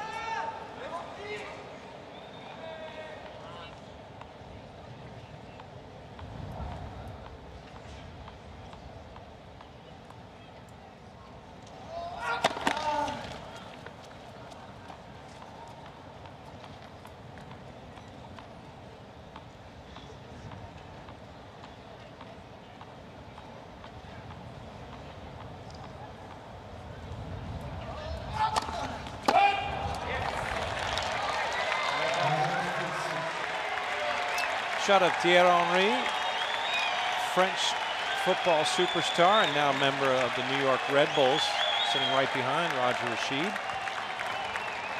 Yeah, he's supporting Monfils in his bid to try to get back on serve here in this third set.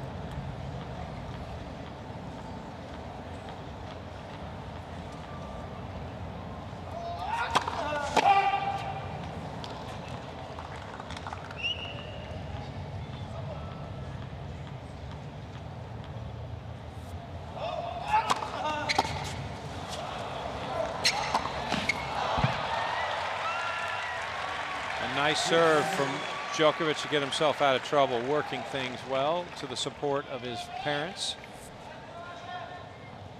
The body serve results in the very short return. And Djokovic has been able to erase 11 of the 13 threats that Monfils has posed.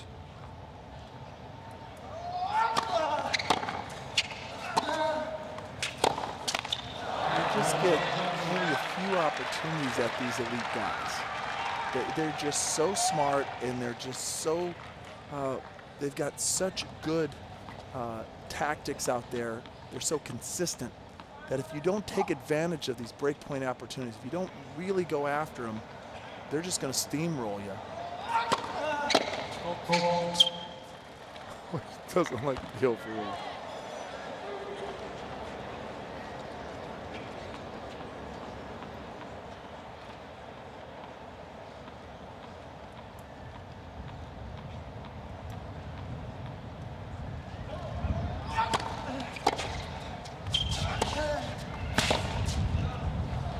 No, you're right about that. Not so many chances against the elite players.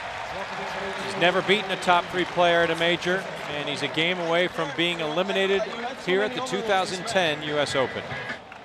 The 17 seed from France, Gael Monfils, serving to stay in and prolong this quarterfinal. Otherwise, he is sent packing by Novak Djokovic. After a tough opening set, decided by a tiebreak, it's been all the Serbian.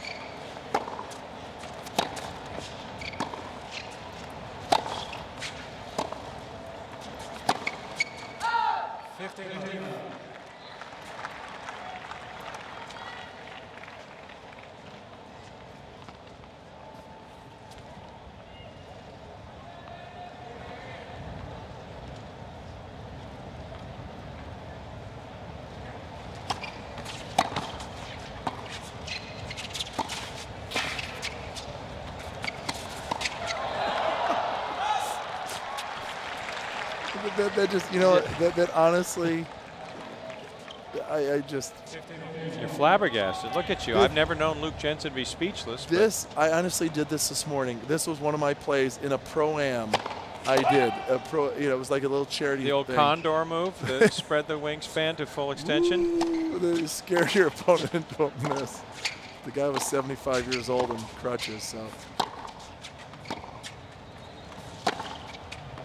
He wasn't in the quarterfinals of the US Open. The condor should not be used in the quarterfinals of the US Open. Condor. I want to see more condor. He would have had to be at full extension and stretched out as Djokovic picked his target and went right up the line.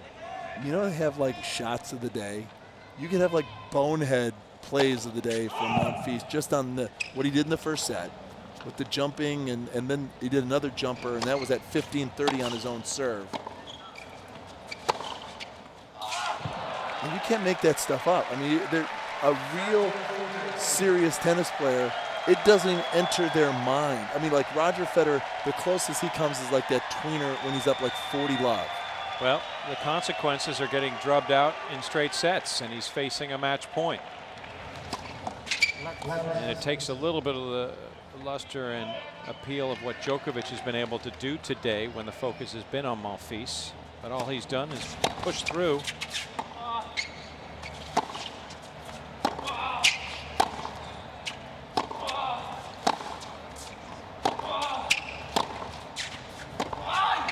Novak Djokovic indeed in straight sets in 2 hours 24 minutes finds himself moving through to the semifinals for the 4th straight year here at the US Open.